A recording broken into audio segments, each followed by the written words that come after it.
Imagine being summoned to another world as a hero and mocked when given a skill no one has ever heard of. So you choose to live out your days in peace, but your online grocery skill is more capable than it seems, naturally drawing unwanted attention from the strongest beings that roam and govern this new world. Our story opens with our MC Mukuda Tsushi along with 3 other students being summoned before a princess, only to have their skills appraised by hooded figures. Kaido Saito is appraised to be a holy sword wielder, whilst Kanon Uno and Ryo Yoshida possess sacred magic along with multiple elemental affinities. The princess begs the heroes to save their kingdom of Raijseeger, but as the hooded figure scans Muta's stats, he's revealed to be a 27-year-old salaryman with the skill Online Grocery. Immediately, Mukuda hears that his unique skill has never been heard of before, ostracized as it seems the 3 other heroes are far more overpowered than himself. With everyone brought before the kingdom's king, they all learn about the Demon King invading the Raijseeger kingdom, prompting the king himself to ask for the heroes' help, and in exchange they'll be sent home once their duty is done. Heroically, Kaito, Uno, and Yoshida all agree to help the king, but Mukuda realizes something is sketchy about this whole situation, choosing to speak up as he asks to be pardoned, that way he can live a peaceful life away from this drama. Surprisingly, Mukuda is allowed to leave, handed 20 gold coins, but Mukuda is unsure about the worth of said coins. Passing through town, Mukuda garners strange looks from the town's folks, choosing to purchase a change of clothes only to pay others for information he is searching for. Mukuda chooses to stop by a grocery store to pick up some food only to pick out a place to stay, slumping into his bed as he is grateful he chose a more peaceful life. Mukuda points out how the royals were carrying such luxurious items, showing signs of greed. But before Mukuda makes plans to leave the country, he calls for his status window to appear. Mukuda reads that he is level 1 and has the skill appraise and item box. A good turnout, as he doesn't need to carry around things. As for his online grocery skill, he's still unsure how it works. Fidgeting around for a bit, Mukuda ends up tapping on the skill, only to be frightened when an ordinary-looking grocery website pops out in front of him. Sifting through the items, Mukuda starts by adding water bottles to his cart, only to move on to some bread he can eat right away. When he goes to check out, he is asked to pay for his meal, choosing to pay with a silver coin, only to receive what he ordered magically via a cardboard box. Mukuda is impressed by such a skill, swiftly munching on his bread, as he reasons such a skill was unknown to the royals and could be used to sustain him and make a profit in this new world. Making his way out of town, Mukuda is advised to head to the town of Keels near the border of the kingdom, barely managing to hitch a ride with other travelers. During his journey, he makes some small talk with a traveling merchant, learning that the merchant plans to sell some soap in Keels, an item that is considered quite luxurious. Mukuda wonders why the merchant doesn't just store his luggage in his item box. But the merchant says the item box skill is quite rare, with only 1 in 1,000 having such a skill, whereas the appraisal skill itself is the rarest of them all, with only heroes being able to wield such skills. Mukuda hears that appraisal items are precious and are strictly held by the guilds and countries. But when the merchant wonders why Mukuda is asking him such things, Mukuda manages to conceal his rare skills, reasoning that his secrets should be safe as long as no one appraises him. When a merchant hears that Mukuda is planning on staying in Keels permanently, the merchant says it's a good idea, seeing as trouble is brewing in Raijseeger and rumors say the kingdom's borders will be closed soon. Right on cue, Mukuda arrives at a stop only to learn that all travel services have been suspended. Visiting a tavern, Mukuda chats with some knights, surprised that the knights plan on shifting their jobs to monster hunting, seeing as a war starting would be less favorable for them.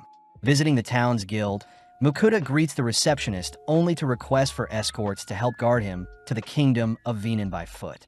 Seeing as such a request is quite taxing, the receptionist asks that Mukuda pay 8 gold coins for his job, but seeing as he has no other choice, Mukuda reluctantly pays up. Immediately, the receptionist calls out to Werner and his party, prompting Werner from the Iron Will to introduce himself as a C-rank adventurer. Seeing as he wants to head out as soon as possible, Mukuda says he'll cook for the gang to save on expenses, something Werner is grateful for, as he says he'll get his party ready to set off tomorrow morning. Cutting to the next day, Werner introduces Vincent the swordsman, Rita the scout, Roman their mage, and finally Franca the healer. Starting on their journey, the gang remember to take breaks in between, allowing Mukuda to show off his item box skill, where he retrieves a cooking stove and pot. Mukuta remembers that a magic stove would cost him 50 gold, so instead he used his online store to purchase a gas stove, allowing him to whip up some soup and sandwiches for the gang. With every mouthful, the gang are impressed by Mukuta's cooking, but Mukuta is revealed to have used his online grocery skill to pick out some soup packets along with pre-made sandwiches.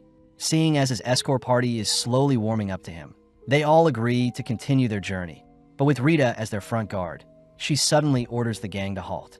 Out from the nearby trees, two massive bugs fly towards them, prompting Werner and Vincent to dash towards the monsters, instantly slaying them. As Franca heals the party, Rita is seen reporting sightings of a red boar up ahead, but with Ramon's help, they escort the boar directly towards them. Stepping up to the plate once more, Vincent and Werner tag team the massive beast before them, but even as C ranks, they easily slay the creature. Harvesting the creature's flesh, the gang reasoned they can sell the hide and fangs of the boar for a good price. As for the flesh, Mukuta offers to store them in his item box. With the sun setting, the gang gather around Mukuta's cooking, all choosing to turn their backs to allow Mukuta to cook comfortably. Mukuta decides to combine the harvested bacon with some vegetables, topping the meal off with some sausages only to serve the meal with some bread. Seeing everyone scoffing down his warm stew, Mukuta is relieved they enjoy his cooking. But when Mukuta serves up a second round, he wonders why the others are so impressed by his simple cooking. Mukuta chooses to appraise the other's stats, speechless upon discovering Rita has outrageous stats for someone of her stature. Suspecting something, Mukuta appraises the stew he made, realizing the food items he brought using the online grocery store are giving his party MP and strength boost, a horrifying discovery, as such a skill can become dangerous in the wrong hands. Choosing to keep his discovery a secret, we pan out to see a mysterious creature stalking our party from the bushes. Continuing their journey the next day, they make substantial progress towards the Venan Kingdom, all reasoning that it'll be 2 to 3 days left until they'll part ways. But seeing as night has fallen, they all prioritize setting up camp. Heading off on his own, Mukuta takes out some of the harvest boar meat, first slicing them into pieces only to marinate them in some ginger sauce he purchased online. Next, Mukuta finally chops up some cabbage, only to retrieve his gas stove, beginning to fry the marinated pork, but the sheer smell of the pork draws in the attention of the onlookers. Serving up the ginger marinated pork alongside the cabbage, the gang are instantly blown away by the succulent flavors that fills their mouths with each bite. But as Mukuta goes into the logistics of his cooking, Werner begins to quiver, pointing out the monstrous creature that has snuck up on them. The creature demands to be fed, forcing Mukuta to feed it some of the marinated pork, but seeing as the monster's hunger is yet to be satiated, Mukuta rushes off to cook some more.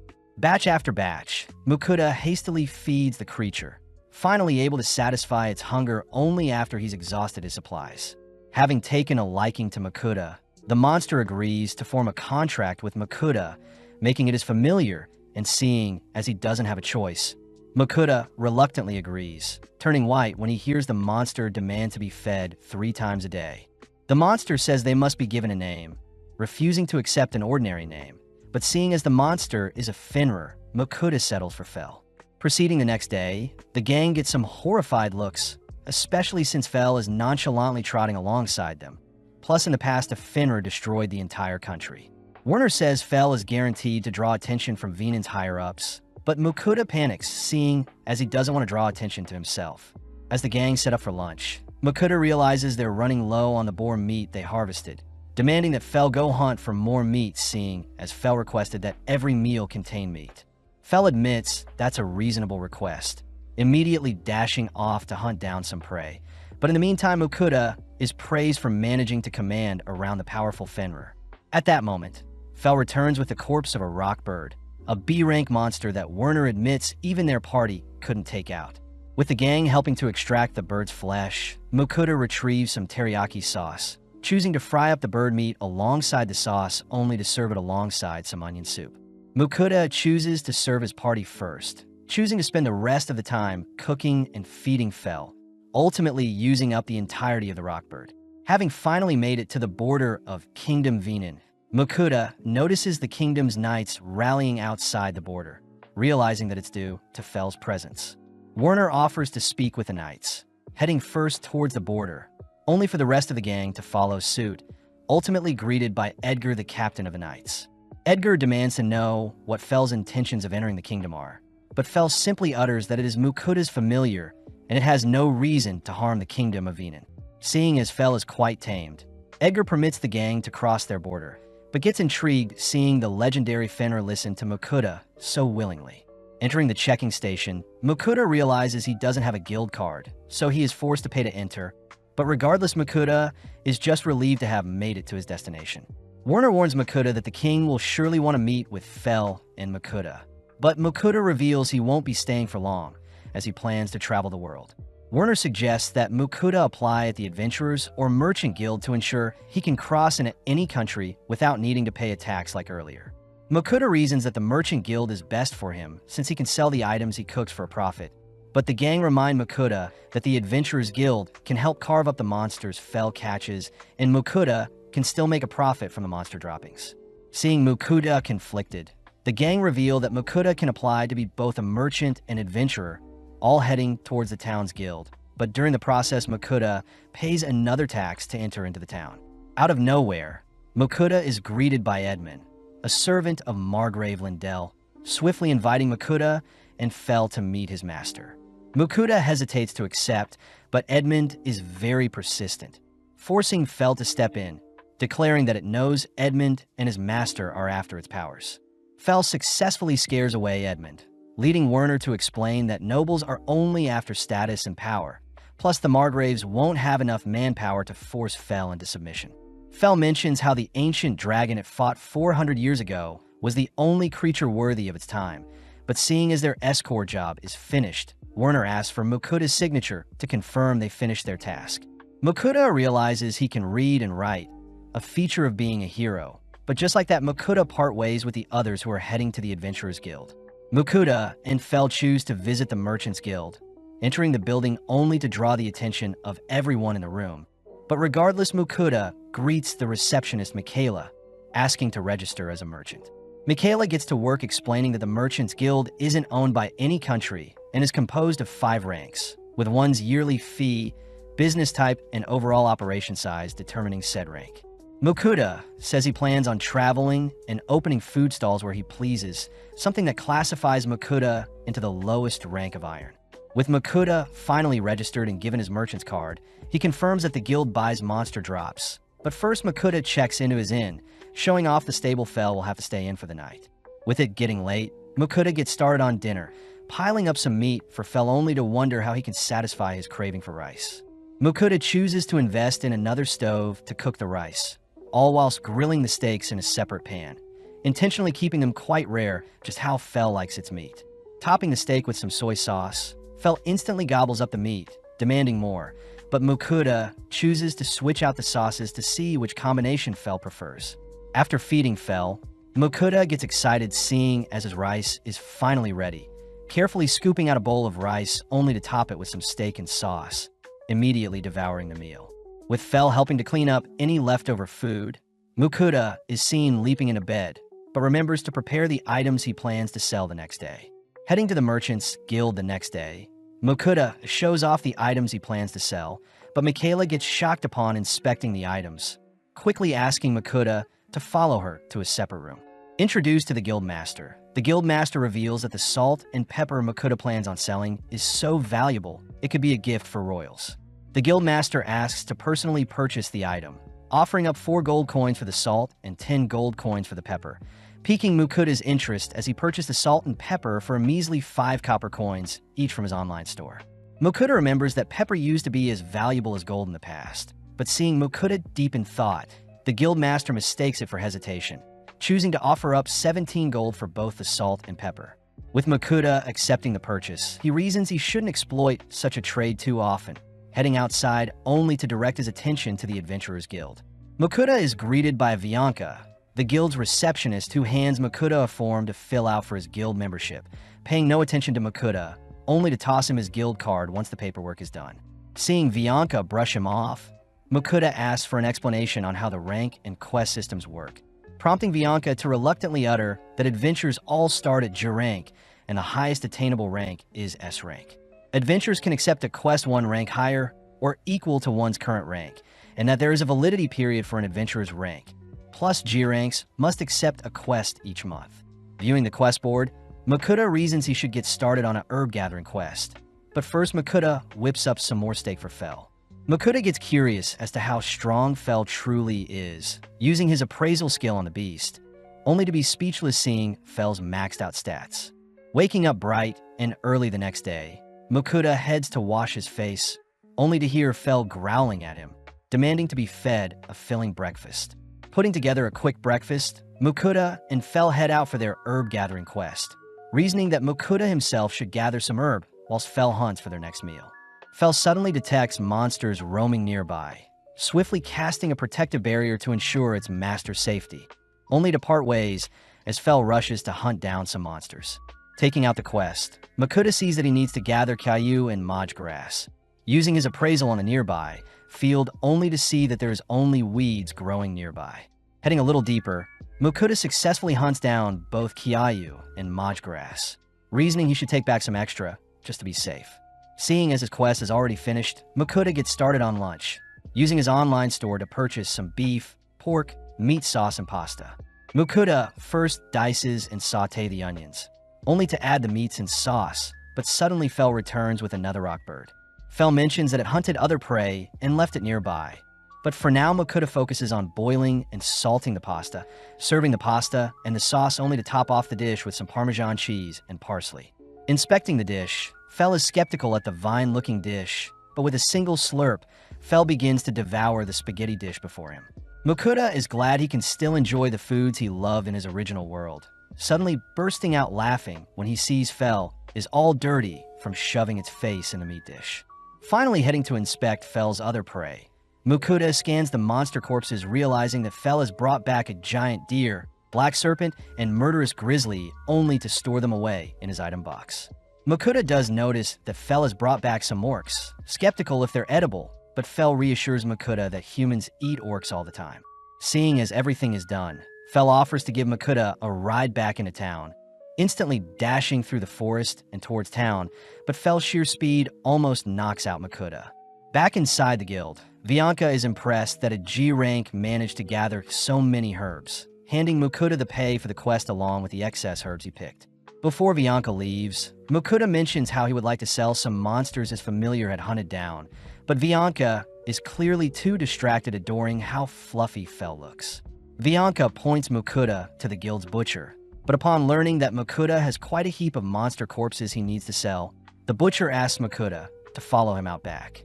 The butcher is glad to have finally met Makuta, mentioning how there were rumors of him around town, but when Makuta shows off the A rank and B rank monsters Fel slaughtered, the butcher becomes speechless. Makuta says he needs to harvest the meat from all of the corpses, something the butcher says he'll have ready by tomorrow. But seeing as Fel is getting hungry, the butcher agrees to harvest an orc first. With a slab of pork in front of him, Makuta says he'll use the parsley and Parmesan cheese from earlier, first slicing up the pork only to pound it thinner, covering it with an egg flour mixture, and finally frying in the pan. Makuta chooses to add parsley and cheese to the dish, serving up 2 styles of pork piccata along with any leftover sauces. As our duo devour the meal, we see Makuta returning to the butcher the next day, amazed the man was able to separate everything in a single day. The butcher also hands Makuta his pay for the monster droppings, frightening Makuta when he learns his payment is 202 gold coins. The butcher says the orc testicles, boar skin, and monster fangs are ultimately what yielded such a high payout, plus A rank and stronger monsters drop magic stones. Makuta is grateful to the butcher for teaching him such things, hearing that the butcher used to be an adventurer and that Makuta could probably get away with calling Fel a great wolf instead of a Fenrir to attract less attention. With nothing left to do in town, Makuta and Fel continue their exploration of this new world, choosing to travel all day only to stop and set up camp once the sun begins to set. Seeing as Fel had earned him a lot today, Makuta asks what Fel wants for dinner, but as Makuta scrolls through his online store for takeout food options, Fel can't help but drool profusely. Settling on an assortment of meats, Fel takes his time gobbling each individual lump of meat, but off to the side Makuta starts to cook up some Japanese black wagyu. Serving up a single wagyu steak to Fel. Fel is quite disappointed at his portion size, but upon tasting the steak, Fel can't help but admire the sheer tenderness the way the wagyu feels in its mouth. Makuta hears that since monsters roam the world, there's no need to raise or domesticate animals. But as the duo wrap up their well-earned meal for the night, Fel is seen all fired up, noting how Mukuta's meal is giving it extra strength that could even rival the ancient dragon and its sworn rival. Curious, Mukuta appraises Fel's stats, shocked to see his food has buffed all of Fel's stats by 50%. Too restless, Fel swiftly casts another barrier to protect Mukuta whilst it's gone, speeding off into the night only to leave Mukuta to set up his sleeping bed for the night. Happily tucking himself in his Fel's barrier is putting him at ease. With Mukuta fast asleep, we see Fel encountering a rock bird only to take it down with a single swipe. Up next, a giant deer catches Fel's attention, but a single lightning spell dispatches the deer. Noticing a swarm of orcs nearby, Fel leaps into the epicenter of the gathering, immediately wiping out the horde with a torrential wind spell, only to notice an orc general appear. Sadly, the orc general's movements are far too slow, allowing Fel to slay it with a single swipe, but suddenly a chimera appears.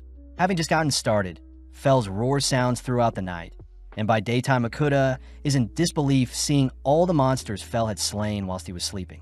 Hearing that Fel was able to take down a chimera with a single attack, Mukuta declares that the black wagyu will be removed from their meals moving forwards, especially since it gave Fel too great of a buff. In the coming days, we see Mukuta cook up a cockatrice with some soy sauce and lemon glaze, sitting down to enjoy a sandwich only to ask how Fel hunts. Fel says he uses mainly his teeth and claws, and only uses magic to eliminate weaker creatures, mostly wind magic, seeing as Fel had been blessed by the goddess Ninrir. Mukuta wonders if he can use magic too, opening up his system terminal only to confirm that he has a magic stat, but wonders how he can cast his first spell. Fel says you only need to think of casting a spell to use magic, but Mukuta says a genius like Fel won't be able to teach him, choosing instead to picture a fireball, but when Mukuta tries casting a spell, nothing happens. Seeing Mukuta embarrassed, Fel says Mukuta must allow magic to flow through his body first, asking Mukuta to touch its fur to feel the sensation of magic flowing through him, only to ask Mukuta to replicate the feeling himself. Setting up a can, Mukuta conjures a mini fireball, but his cast strength is far too pathetic to strike the target.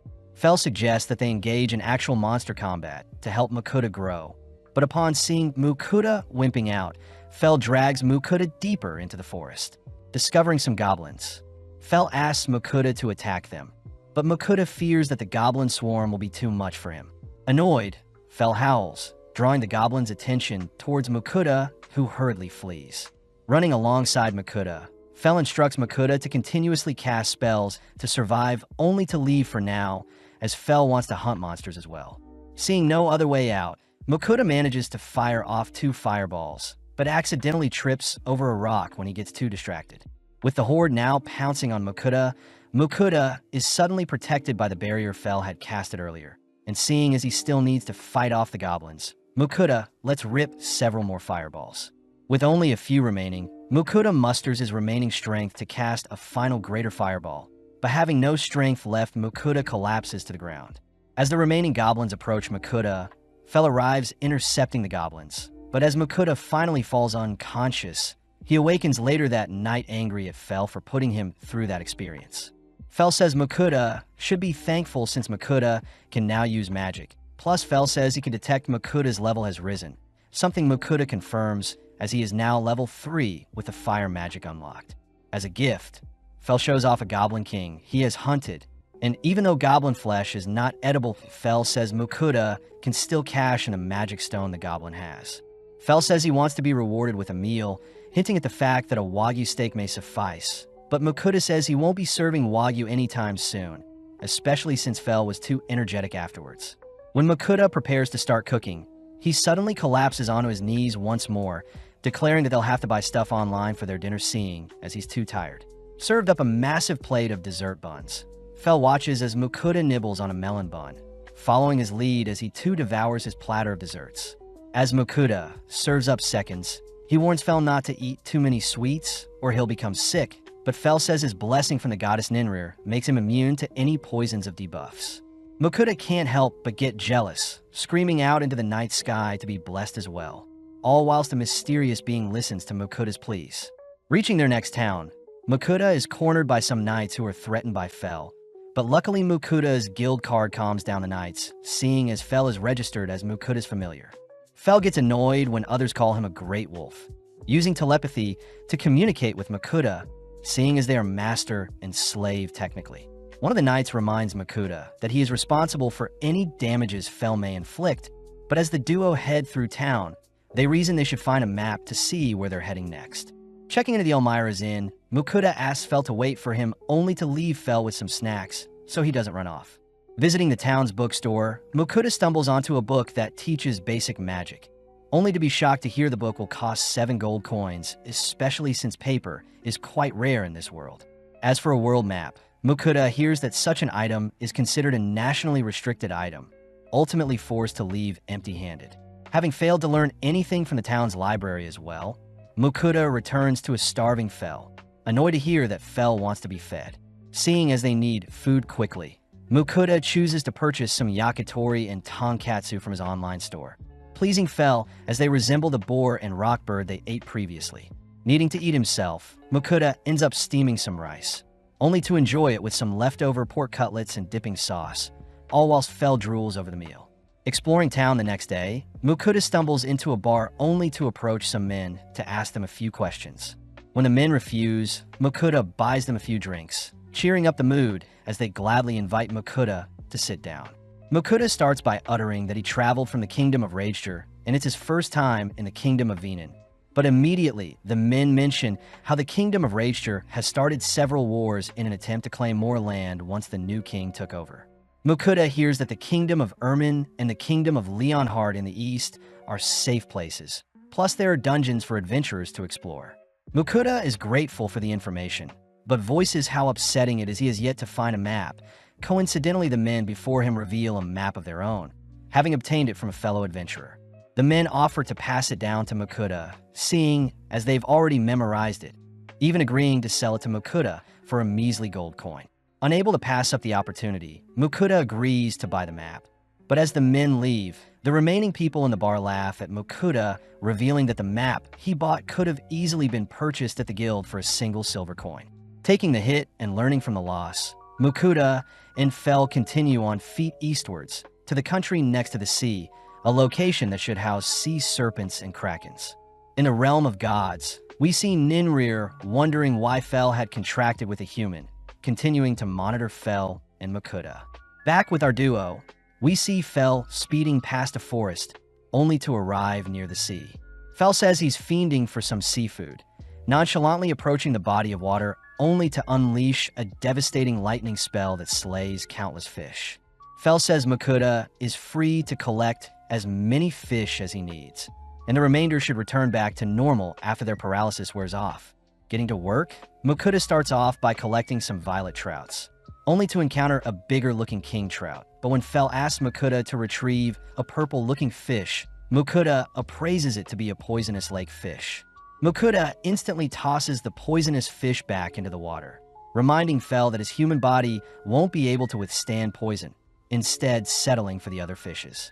Mukuta and Fel proceed to gather firewood only to start a fire with Mukuta's fire magic, followed by Mukuta buying flour, butter, and mushrooms. Next, Mukuta washes and guts the fishes, seasoning them with salt only to skewer and roast them over a fire.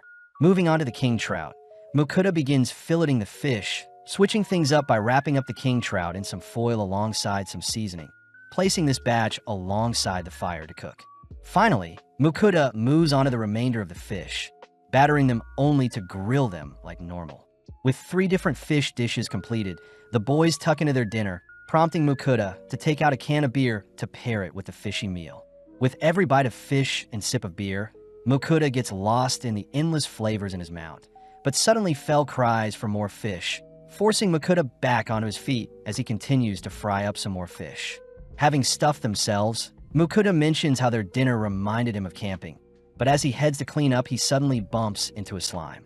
Fel reasons that they shouldn't worry about an insignificant creature like a slime ruining their night. And when Mukuta pokes at the slime, he can't help but adore it. Checking its stats, Mukuta confirms that the slime was born 3 days ago and has very low stats. But when Mukuta sees that the slime is hungry, he feels bad since there is no food left. Surprisingly, the slime hops over to the rubbish that is piled up, slowly dissolving the rubbish Makuta was supposed to clean up, but Makuta steps in when it begins to dissolve his cooking utensils. In mere moments, the slime had helped Makuta clean up any trash left over, earning some praise from Makuta as he gives the slime a tight hug. Fell reveals that the affection Makuta just showed the slime created a contract with it, and now the slime is Makuta's familiar, something Makuta confirms when he checks his status window. With a new companion added, Makuta gives the slime the name of Sway, cutting to a few days later where Makuta is training his earth magic, having discovered recently he had an affinity for it. Seeing Makuta's slow progression, Fell offers to find more monsters to challenge Makuta's growth, but Makuta blatantly refuses, instead sitting down for a break alongside Sway. Makuta notes how big Sway has grown, having progressed from level 1 to 8 in 3 days. Strange since Sway has only been eating the trash that's been piling up. Seeing as everyone is getting hungry, Makuta quickly whips together some miso stir-fried orc meat atop some rice and lettuce, something Fell instantly gobbles up. Makuta had made extra, so Sway could eat with them, all three sitting down to appreciate the salty and tender dish. As Fell and Sway dust off their plates, they both ask for seconds, only to cut to later that night where our trio are stuffed. Checking Sway's stats, Makuta confirms that his cooked meals give temporary buffs, adoring Sway as it helps clean off the dirty dishes and bowls left over from his cooking, reminding Makuta that they should celebrate Sway's first meal. Makuta chooses to prepare some red bean buns and hot tea for everyone, a food that makes Fell crave desserts more and is an item that makes Sway hop around gleefully. The next day, Fell is seen staring off into the distance only to wake Makuta up as they need to discuss something serious. Fell reveals that Ninrir had sent him a divine message last night, uttering that Ninrir is willing to bless Makuta if he offers up a payment of sweets every week. Although Makuta is confused, Fell continues by stating that the blessing Makuta will receive is a minor blessing that can still grant immunity to most illnesses, but instant death and powerful curses are still a threat. Luckily, such a blessing will boost Makuta's magic capabilities, but Fell emphasizes that Makuta needs to offer up sweets once every week, annoying Makuta as it's obvious that Ninrir clearly just likes sweets. As Makuta accepts such a deal, he wonders how he can send his offering to Ninrir, hearing that any item can be made into an altar as long as Makuta means what he is praying for. The final thing Fell mentions is that the first offering must contain certain dessert breads, but seeing as there is no reason to refuse, Makuta prepares the breads alongside some coffee. With his hands clasped, Makuta offers up the food items to Ninrir, watching the food items vanish, and in exchange Makuta receives a minor blessing from the goddess. Following Ninri, she is seen quivering, having finally received the dessert breads she had been watching our trio eat.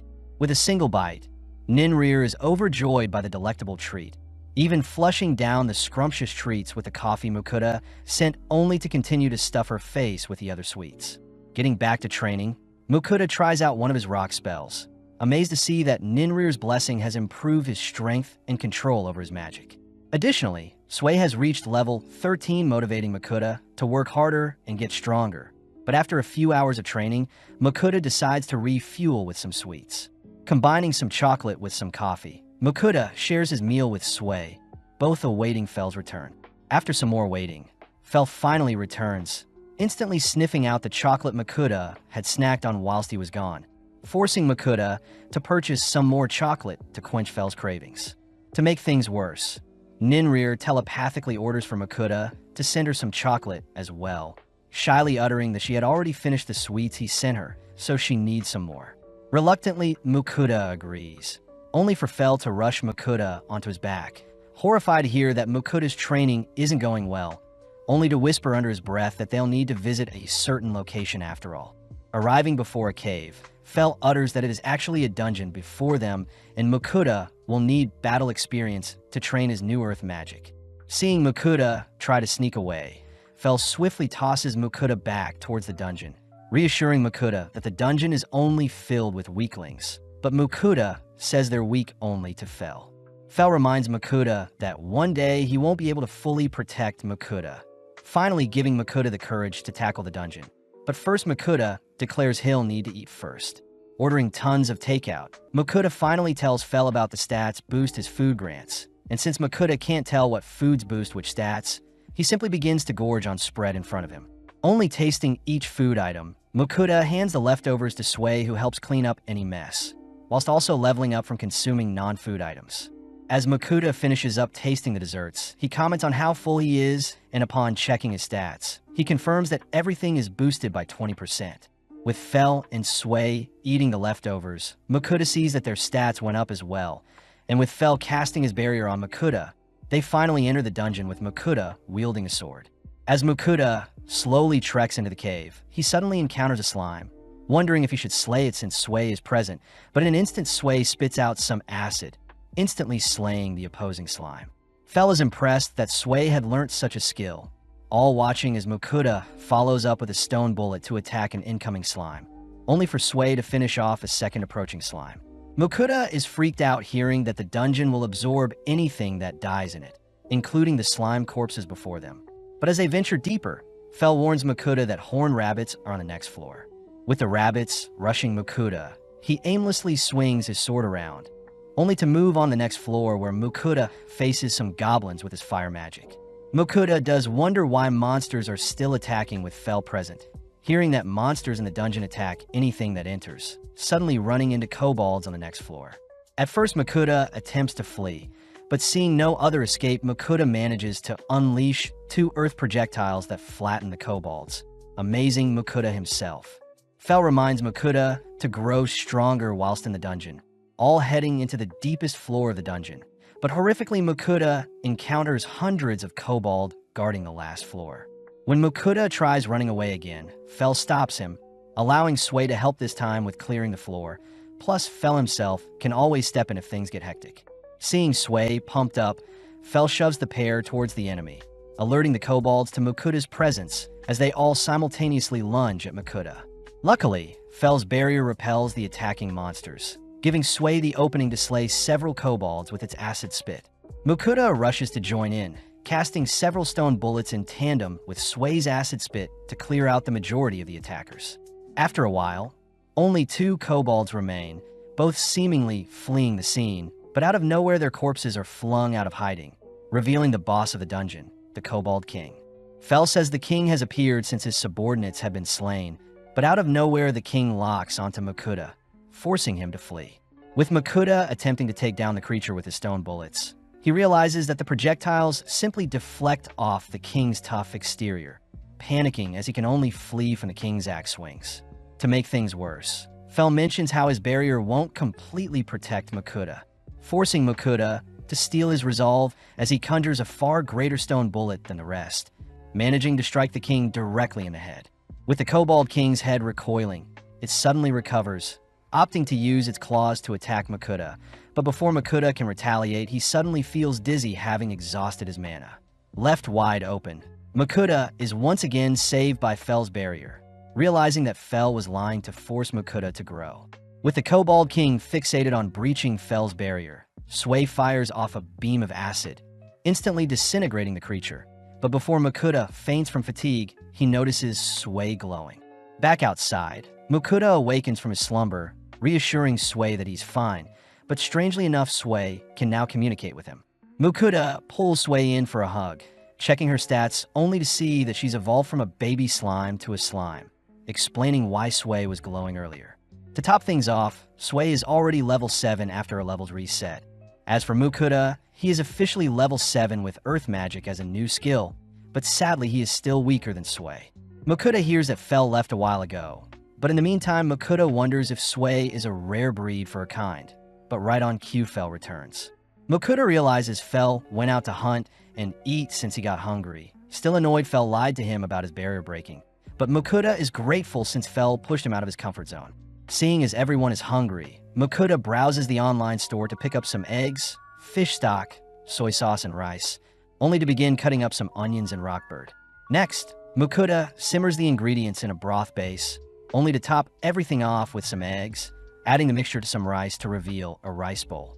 As our trio devour the well-earned meal, they choose to rest up afterwards, but Makuta suddenly bursts out laughing hearing Sway call Fel her uncle.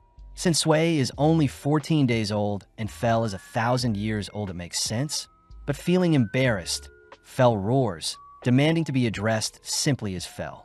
Scared, Sway begins to shiver and cry, leaping into Makuta's arms as he teases Fel for being mean. Giving in, Fel permits only Sway to address him as uncle, exciting Sway as it seems they've all grown closer. Entering into a domain filled with orthros and griffins, Fel declares they'll be charging right through instead of going around to save on time. But Makuta says those monsters are considered boss-level threats. Fel reminds Makuta that he can't be defeated, first running through the Orthros territory, but within mere seconds our gang are swarmed by a pack of Orthros.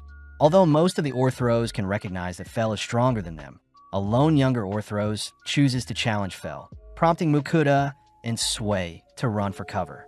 As the young Orthros rushes Fel simply waves his paw, shooting a burst of wind magic that shreds the attacker. Fel gives the other Orthros a chance to flee, all whilst Fel explains that technique he just used, but Makuta is too busy admiring how cute Sway is for wanting to learn Fel's technique. At night, the gang set up camp, but when Makuta heads to retrieve some water, he flinches at everything, fearing something may attack him. Fel says their earlier confrontation should have warned any attackers to stay away, and seeing as everyone is getting hungry, Makuta heads to prepare the stoves. Makuta asks Fel how much longer it'll take to arrive at their destination, shocked that they're only halfway and it'll probably take another 3 weeks to reach their end goal. Makuta fears they'll run out of meat soon, choosing to retrieve some black serpent meat alongside a variety of other ingredients. Makuta starts by trimming the flesh off the bone, only to dice up the serpent meat as if it were chicken. Makuta then starts tossing the serpent meat with some seasoning and chili sauces, ultimately serving up some chili black serpent, relieved to see the serpent taste fine. With both Sway and Fel impatient, Makuta rushes to feed his starving familiars, suddenly realizing that there are only scraps left over, as Makuta settle for a sandwich filled with the leftover chili serpent. The next day, the gang enter into Griffin territory, but make a pit stop when Fel detects some rare healing mushrooms nearby. When eaten, the mushrooms can heal wounds or broken bones, and seeing as there is quite a lot of mushrooms present, Makuta starts collecting them while Sway devours some. After a while, Sway is seen glowing again, but although Sway seems fine, Makuta checks her stats to make sure. Surprisingly, Sway has learnt the skill of healing potion creation. A feature Fel suspects is due to Sway eating healing mushrooms, as slimes tend to evolve based on what it eats. Makuta praises Sway for learning such a useful skill, asking Sway to try it out only to watch Sway oozing out a strange liquid. As Makuta catches the liquid in a bottle, he inspects the substance only to see it is a high-quality liquid that can heal things from impending death. With Sway showing off other types of healing potions it can create, Fel admits that he has never seen such an intelligent and skilled slime like Sway before, something Makuta celebrates as he hit the jackpot with Sway.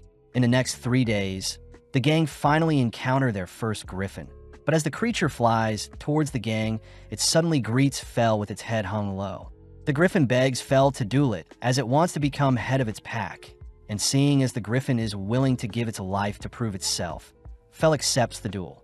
Off to the side, Makuta asks that Fel not slay the griffin, but as the duel starts, the griffin leads with several slashes that Fel evades. Fel chooses to kick the griffin away, but the griffin simply sends out several feather projectiles, forcing Fel to dodge, all whilst creating a smoke screen in favor of the griffin. The griffin uses the smoke screen to dive in and out for attacks on Fel, but getting a little annoyed, Fel unleashes a tornado that clears the smoke, all whilst capturing the griffin in the eye of the storm. Makuta screams for Fel to let the griffin live, forcing Fel to release the griffin from the tornado, but the griffin is too beaten up to move. Quickly, Makuta and Sway heal the griffin with Sway's healing liquid, but seeing the griffin depressed, Makuta points out that the griffin was able to land a hit onto Fel. Surprised it was able to harm the legendary Fenrir, the griffin roars, attracting its kind only to declare that it has become leader of its pack thanks to Fel. Before the griffin leads with its pack, it hands Makuta one of its feathers, promising to not intervene with the gang moving forward. That night, Makuta thanks Fel for clearing things up with the griffin, reasoning that he should use the rest of their meat to reward Fel. Makuta opts to batter and season the remainder of their orc meat, deep frying it only to serve it beside some cabbage and sauce, a meal both Fel and Sway gladly devour. With Makuta whipping up second for the gang, he is reminded by Fel to send offerings to Ninrir, cutting to a few days later where the gang have finally emerged from the forest. Mukuda celebrates a month and a half worth of traveling, checking the map to see that they're close to the kingdom of Leonhardt, and seeing as they're basically out of meat, the gang sprint to search for any man-made roads. Off in the distance, Mukuda spots a caravan being attacked by bandits, ordering Fel to save them in exchange for a luxury meal later. Enticed by the offer, Fel rushes towards the caravan, all whilst we see Lars desperately fending off the bandits, all whilst Lambert is ordered to remain hiding in the caravan. Right on cue, Fel leaps into the air, drawing everyone's attention as he orders the bandits to freeze and relinquish their weapons. Overwhelmed by Fel's presence, the bandits give in, allowing the bandits to be tied up safely. Lambert introduces himself as the owner of the caravan, and Lars is the leader of the Phoenix Adventure Party that had been employed to escort Lambert, all grateful to Mukuda for saving them. Lambert mentions how they're heading to the city of Carolina, the northwestern city in the kingdom of Leonhardt, and seeing as it's convenient for them as well, Mukuda agrees to accompany everyone to the kingdom of Leonhardt. Traveling all day, Mukuda ends up hearing rumors from the guards that Fel is either a great wolf or a Fenrir, and that the rumors spread fast due to letters being exchanged via a magic teleportation tool. Mukuda ends up feeling bad for Fel since most nobles want to tame and use Fel for their own benefit. And to make things worse, Mukuda himself has a rare item box, appraisal skill, and even the online grocery skill, all things that will cause a massive stir if leaked. That night, everyone decides to set up camp for the night, but Fel reminds Mukuda he promised to serve him a luxury meal, forcing our trio to separate from the main group as he prepares to cook up some meat for everyone. Mukuda reports that only meat scraps are left, but wanting to make the most of the remaining meat, Mukuda ends up dicing up and battering the remaining meat only to deep fry them. Mukuda also uses up the sauces to season them, pleasing Sway as she gobbles down the meal. As for Fel, he can't help but devour the meat before him. As Mukuda continues to serve batch after batch, the scent from his cooking ultimately reaches the other men, drawing them towards his mini hideout as he's forced to serve them food as well. Now with the men joining in, Mukuda works overtime to please everyone, unable to save any for himself.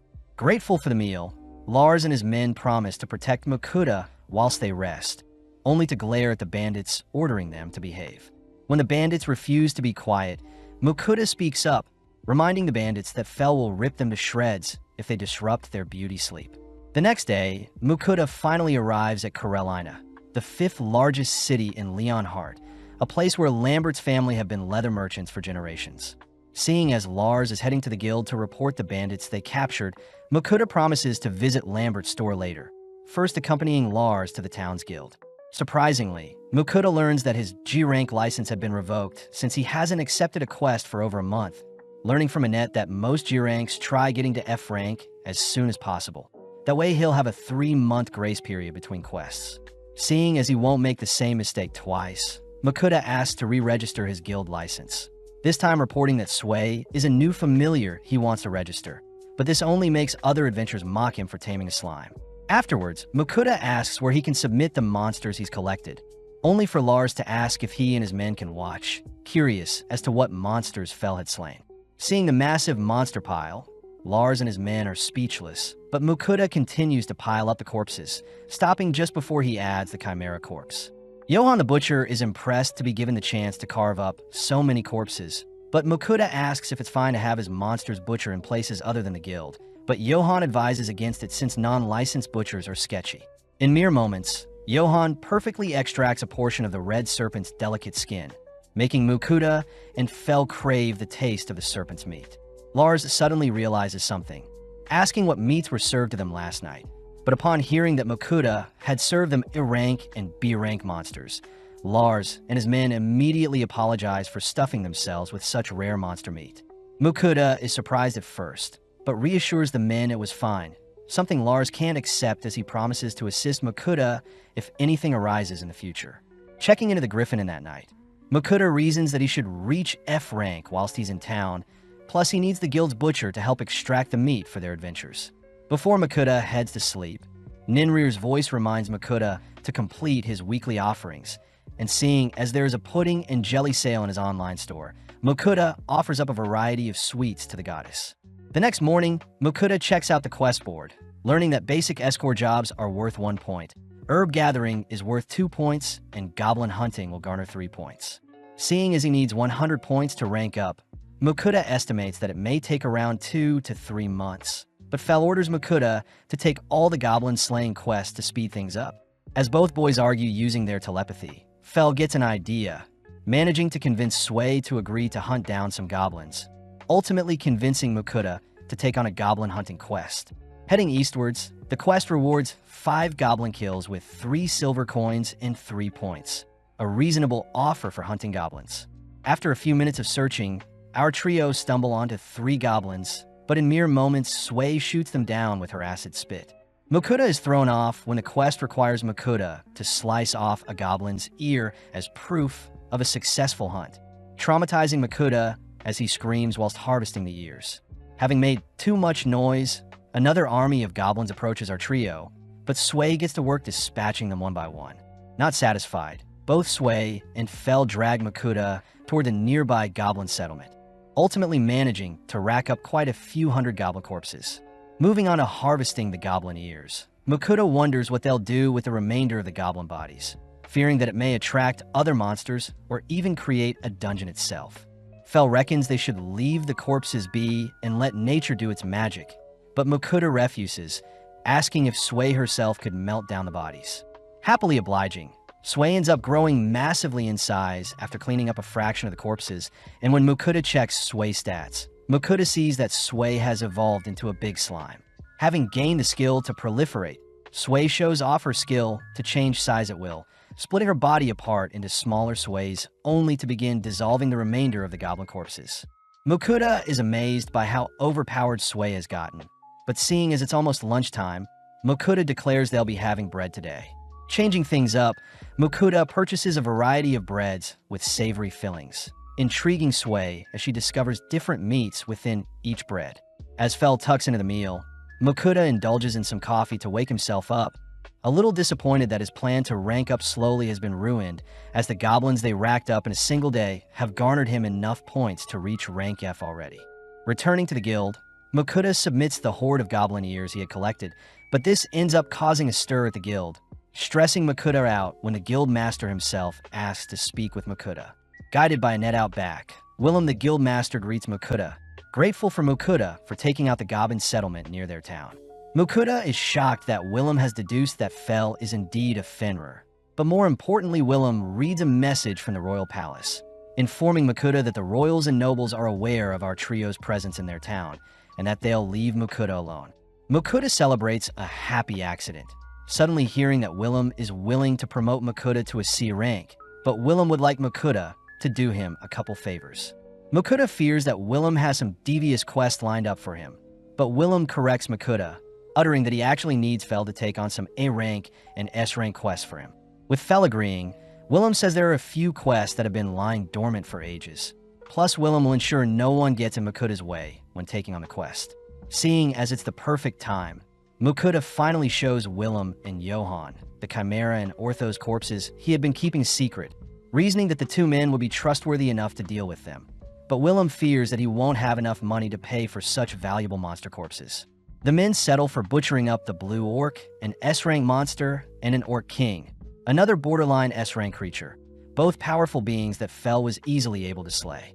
Sway gets motivated to hunt down powerful monsters just like Fel, all whilst Willem tells Mukuda to come back once Johan finishes butchering up the monsters. Plus, he'll give Mukuda his C-rank license tomorrow as well.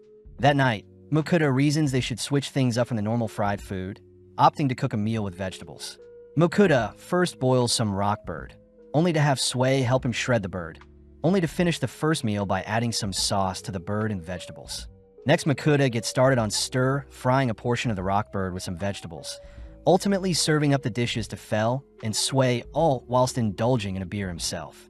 Mukuda chooses to combine the dishes with bread, all dusting off the dishes as Mukuda voices how proud he is that Sway wasn't picky about what she was served.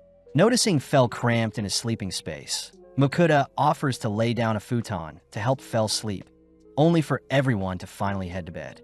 The next day, Mukuda heads to the guild to collect his guild license, amazed that a C-rank card is silver and that C-rank adventurers only need to complete a quest every 6 months. Finally, Willem shows off the payout Mukuda will be receiving for his monster corpses. First starting with 461 gold coins for the initial monster corpses with the red serpent. Next is 1,415 gold coins for the ogres in the second pile. And finally is the payment for clearing up the goblins and their settlement, totaling a final payout of 1,946 gold coins. Willem admits it's the biggest amount of money they've paid a single adventurer. Plus Mukuda knows he still has leftover fund for his other adventures, fearing that his 2,000 plus gold coins will draw in other attackers. Willem does remind Mukuda that he still needs to take on 2 quests to keep up his end of the bargain, starting with hunting down a metal lizard along with a pack of bloody hornbulls. Willem asks that Mukuda hunt the metal lizard first, as their nest is meant to be at the foot of the Pascal Mountain and will take a 2-day carriage ride to get there. The blue lizard definitely has a favorite food, but there are no documents on what it may be, plus the lizard is immune to most physical attacks due to its tough metal exterior. Mukuda secretly utters that Fel had hunted one in the past, but moving on Willem says the pack of bloody hornbulls are west of their location and are a current issue for newbie adventurers. Willem warns against the bull's dangerous pack size, but Fel can only think about all the beef they can eat, exciting the trio as the guild is willing to pay for half of the bulls they slay. Since they'll depart tomorrow, Mukuda heads to visit Lambert, asking to purchase a new bag. Lambert gladly shows Mukuda a few bags made from different animals at different price points. But Mukuda says Sway will be the final decider, seeing as she'll be carried around in it. Surprised to see Sway pick out the cheapest bag made of leather. Browsing around the store, Mukuda takes note of a belt that can store his sword, but it costs 6 gold coins. Next, Mukuda spots a fancy coin purse for a single coin, only to be drawn to new boots as well. Lambert says Mukuda's total will be 11 gold coins, but seeing as Mukuda saved his life and fed them expensive food, Lambert is willing to give Mukuda the items for free. Before Mukuda departs, Lambert asks if Mukuda has any red serpent skin left, but Mukuda apologizes since he sold everything to the guild. As Mukuda promises to sell some of his monster droppings to Lambert next time, they part ways, only for Fel to request some snake for dinner. Seeing as they have a big day tomorrow, Mukuda agrees to fulfill Fel's wish, first battering up some chunks of serpent meat only to double deep fry them. Instantly, Fel and Sway swoop in and devour the meal. And seeing as they recently restocked on food, Mukuda is more than happy to feed them until they're stuffed. Once Fel and Sway are satisfied, Mukuda reasons he should fry up some extra and store them for later, ending the night with a beer to accompany his meal, all while Sway and Fel knock out for the night. Heading towards the mountain where the metal lizards reside the next day, Mukuda tries guiding Fel, but relying on his keen senses, Fel darts towards a cave, having detected a lizard resting inside. Slowly descending the cave, the gang notices a metal lizard off in the distance, but it seems to be glowing. Mukuda appraises the lizard to be a mithril lizard, suspecting it mutated after devouring the nearby mithril ore, and seeing as there are no other lizards nearby, Fel will have to engage it. Fel explains that mithril is quite durable and highly resistant to magic, worrying Mukuda, but in an instant Fel's lightning spell fries the lizard, smirking as he reminds Mukuda that he is a legendary Fenrir. As Mukuda stores away the lizard's corpse, he reasons he should gather some mithril for himself, wondering if he could craft a blade or some armor. Fel gets annoyed, declaring that Mukuda won't need any mithril in his arsenal, as his barrier is stronger than mithril and his attacks are far more efficient than any mithril blade. And seeing as Fel is still energetic, they all rush to take on the bull quest.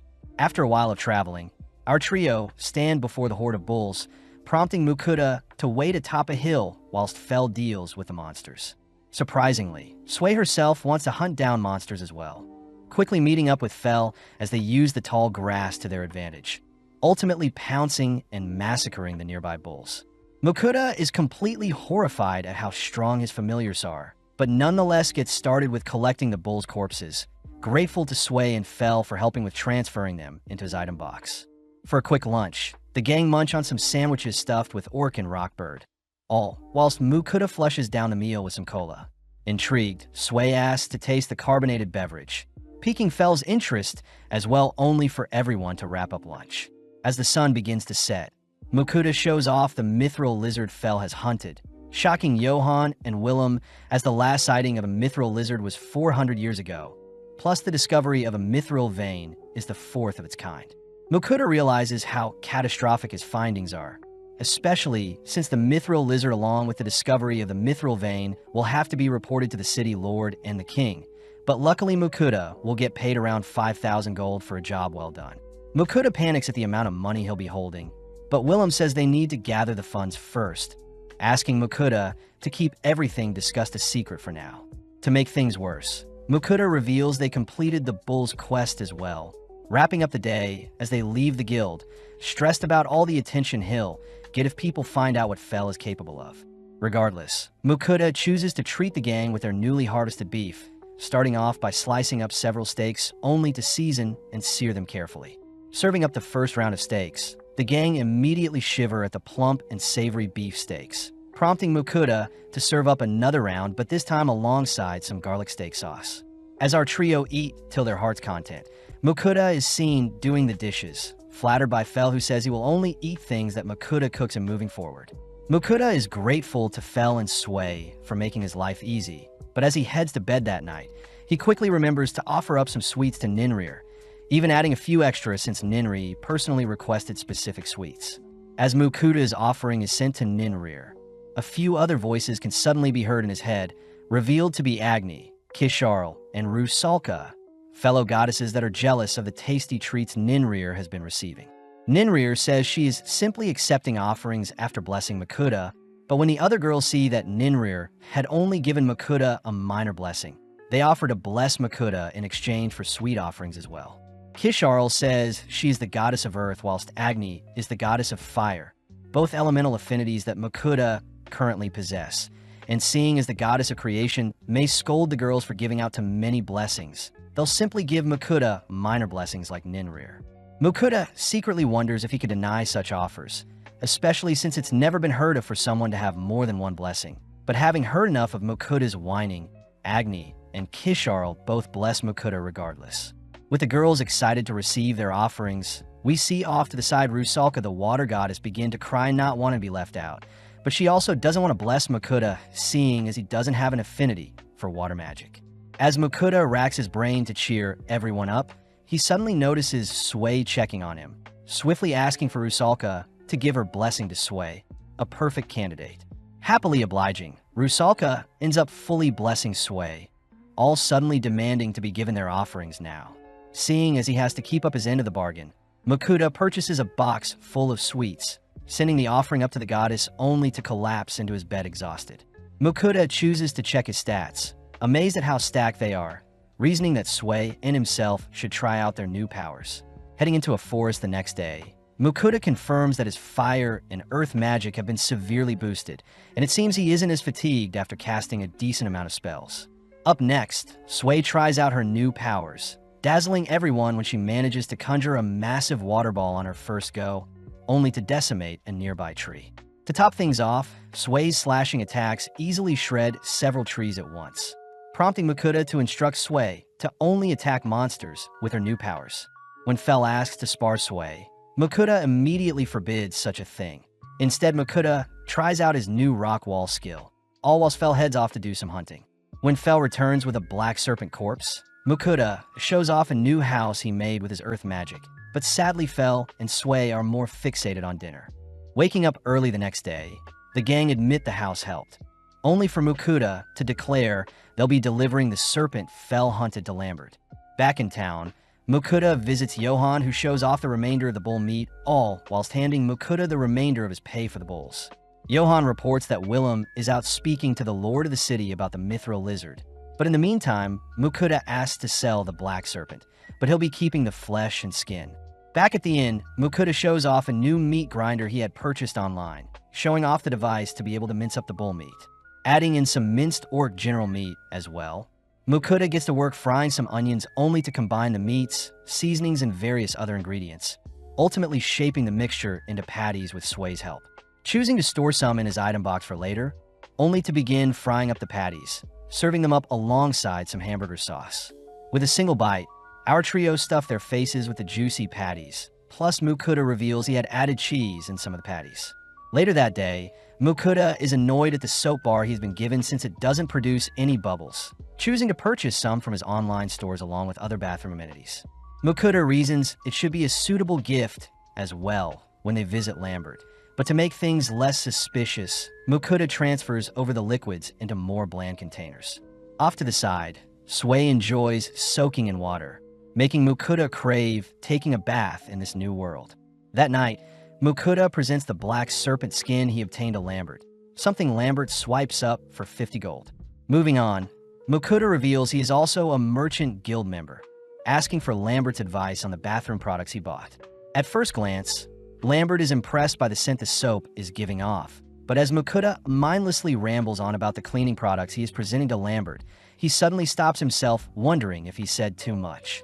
Luckily, Lambert reveals that he had been looking for an anniversary gift to give his wife, and since his wife loves to take baths, Mukuda's items will be the perfect gift. Hearing that Lambert has a bathtub, Mukuda asks to see it for himself, amazed to see the finely crafted tub as Lambert reveals it cost a few hundred gold to create altogether. Seeing Mukuda fixated on his bathtub, Lambert says he'll introduce Mukuda to a shop that sells bath, prompting Mukuda to leave behind one of each amenity for Lambert to try out himself before he officially gifts them to his wife. The next day, Mukuda returns to see how Lambert likes the products, but surprisingly Lambert's wife, Marie, is present. Marie reveals that Lambert looks stunning and smelt amazing after bathing last night, and when Marie tried out the product herself, she immediately knew such products would be a hit. Since Mukuda doesn't have a store of his own, Marie and Lambert offer to help sell the bathroom amenities Mukuda gave to them, but Mukuda is quite hesitant. As Mukuda returns to the others, he reports that Lambert will be selling his bottled bathroom amenities moving forwards, and seeing as Willem seems to be back, Mukuda has Fel and Sway wait outside whilst he heads into the guild. Upon entering into Willem's office, Mukuda is dazzled by the stacks of gold Willem was able to fetch for the mithril lizard and mithril vein, totaling 5,800 gold coins. Before Mukuda can think about the bathtub he can purchase with such a fortune, Annette enters the room, reporting that a swarm of wyverns have attacked several low-ranking hunters near the Western Plains. Luckily, the hunters that were attacked have survived, but most of them are on the brink of death. Entering into the main room of the guild, Mukuda notices multiple adventurers beaten up and bruised, and seeing as there aren't enough healing potions for everyone, Mukuda offers up some of his high-quality healing potions. Upon applying them to the injured, the potions instantly cleanse and heal all wounds, giving Willem the chance to make an emergency announcement, asking for all C rank and above adventurers to slay the wyverns before they attack their town. As Willem's words rally together the surrounding adventurers, Fel's voice suddenly rings throughout the room, uttering that Fel himself will take out the wyverns. Willem admits that it would be much appreciated, promising to pay Mukuda handsomely if Fel succeeds, but Fel only cares about devouring the wyvern flesh. Departing immediately, Fel escorts our gang through some grassy terrain, only to halt when they all spot wyverns circling them from above. Mukuda appraises the wyverns to be creatures that hunt in packs and have poisonous stingers for their tails, but Fel is not one bit afraid, instead using the opportunity to teach Sway how to fight aerial monsters. With Mukuda staying behind, Sway rides Fel in a battle, only for Fel to be forced to evade the wyverns diving towards them. Fel instructs Sway to target the wyvern's head or wings, but on her first go, Sway only manages to land a hit on a wyvern's wings, sending it plummeting from the skies. Fel still congratulates Sway for landing a hit on a wyvern, instantly decapitating the lone wyvern, only for Sway and Fel to lock onto the other wyverns swarming them. Although Mukuda is far away, he still feels the impact from Fel and Sway's battle, but having gotten too distracted, a lone wyvern sneaks up on Mukuda. As the wyvern attacks with its tail, Mukuda is once again protected by Fel's barrier. But before the wyvern can attack Mukuda again, Sway appears, absorbing and blowing the creature away. Right on cue, Fel monstrously appears behind the wyvern, instantly shredding the creature only to clean up the rest not too long after. Seeing as they've earned their lunch, Mukuda heads to retrieve the leftover patties he had prepared earlier, declaring that he'll be frying the patties to create a different dish. With a light coating of breadcrumbs, Mukuda presents a stack of crispy and juicy deep-fried patties, all enjoying their lunch under the gorgeous blue sky and luscious fields, all whilst Willem and the other guild members await our hero's return. As night falls, our trio finally return to the guild, reporting that all the wyverns have been eliminated. The adventurers in the guild immediately begin to celebrate, all whilst Willem utters that half of their adventurers would have been wiped out if it weren't for Fel. Funnily enough, Fel utters that they took so long because they had lunch afterwards. Mukuda starts his report by declaring that they collected 13 wyverns in total, and that most of them are intact, so the guild can buy the corpses, but Mukuda wants the wyvern's flesh. Willem says since the guild is low on funds, they'll butcher the wyverns and only purchase half of them, cutting to later that night where Mukuda gets ready for bed. Realizing that he needs to offer up some sweets to the goddess, Mukuda suddenly gets contacted by Agni, who demand her offerings, only for Ninrir to privately speak with Mukuda asking for a larger portion than the others. Kishar, on the other hand, asks to try out the soap and shampoo Mukuda show to Lambert, only for Rusalka to request similar meals to the ones Mukuda makes for Fel and Sway. Annoyed, Mukuda reminds the goddesses that their secret messages will be exposed once he sends everything to the goddesses, infuriating Agni as she demands to be sent booze to make things fair.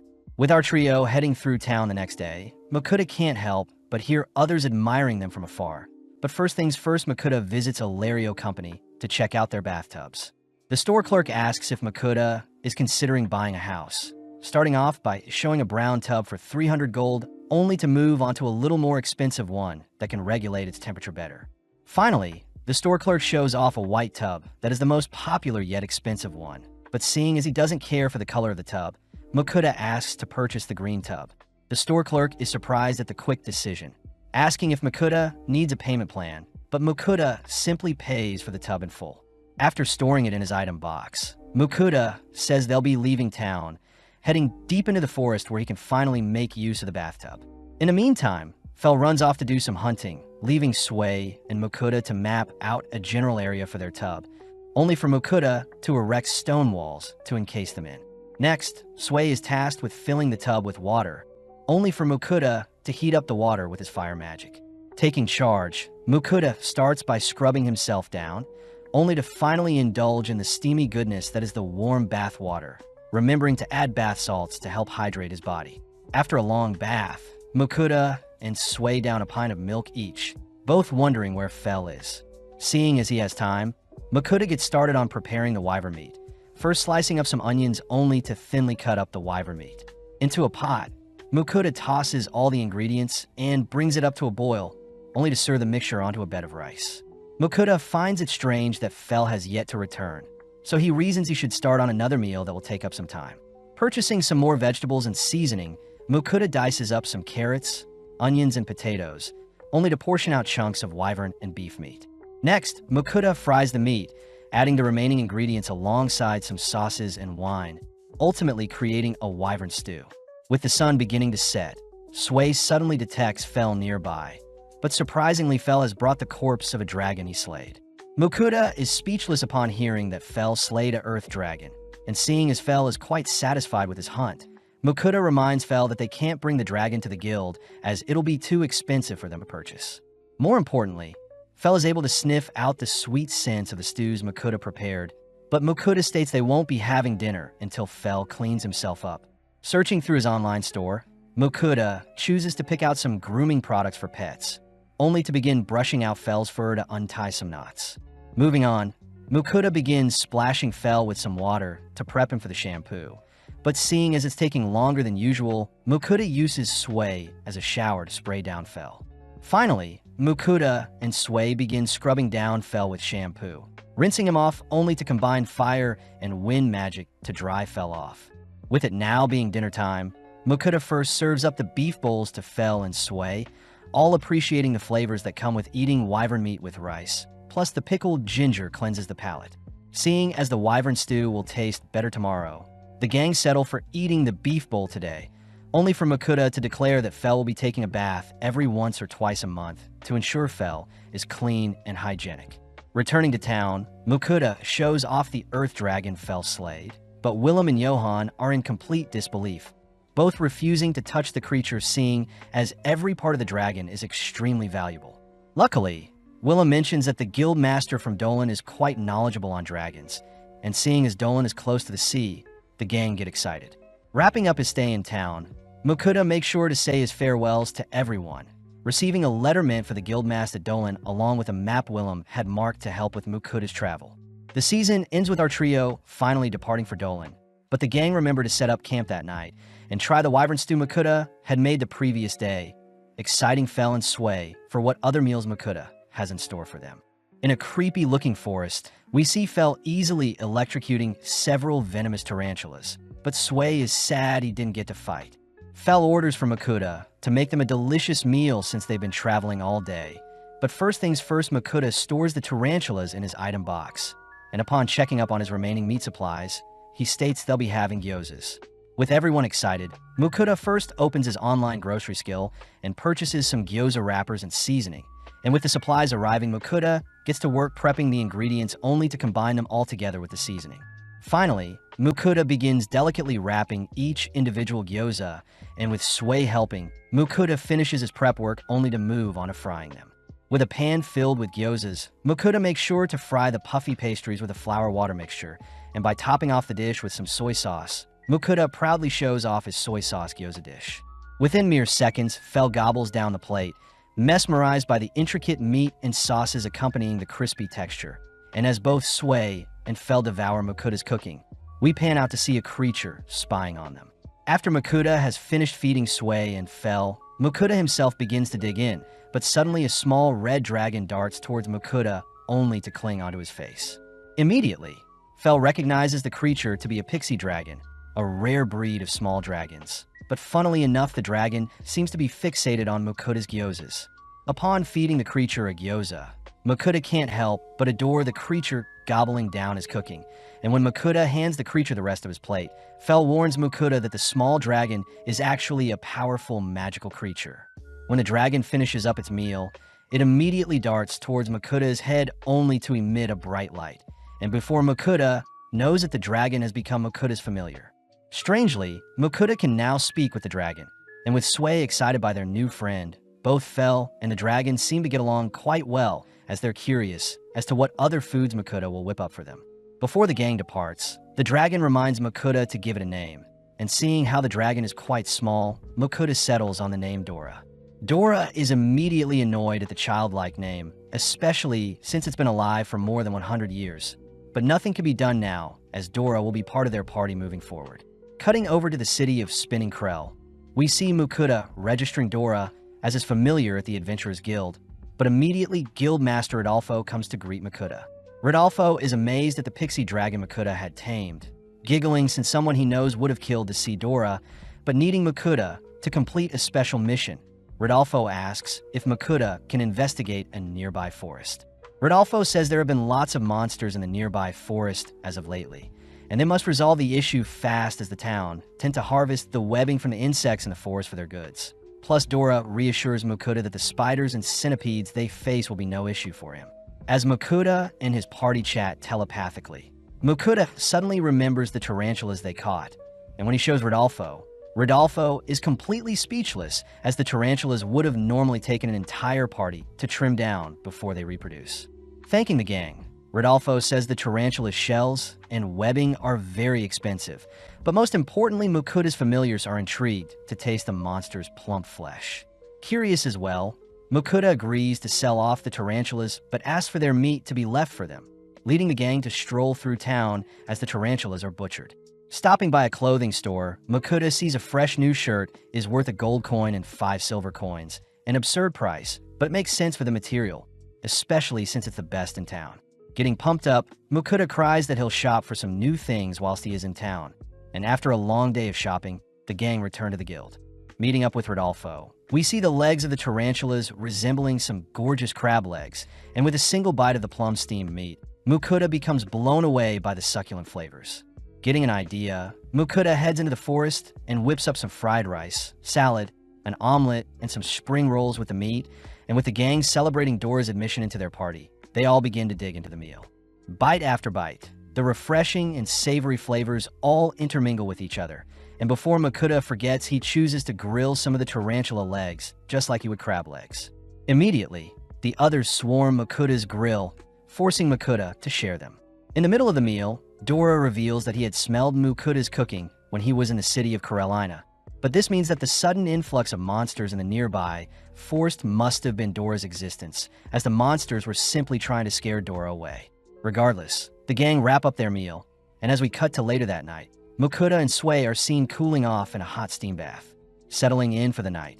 Mukuda wonders if he is forgetting something, but as we cut to the next day, Mukuda is seen selling the remainder of the tarantula shells from the legs they devoured yesterday.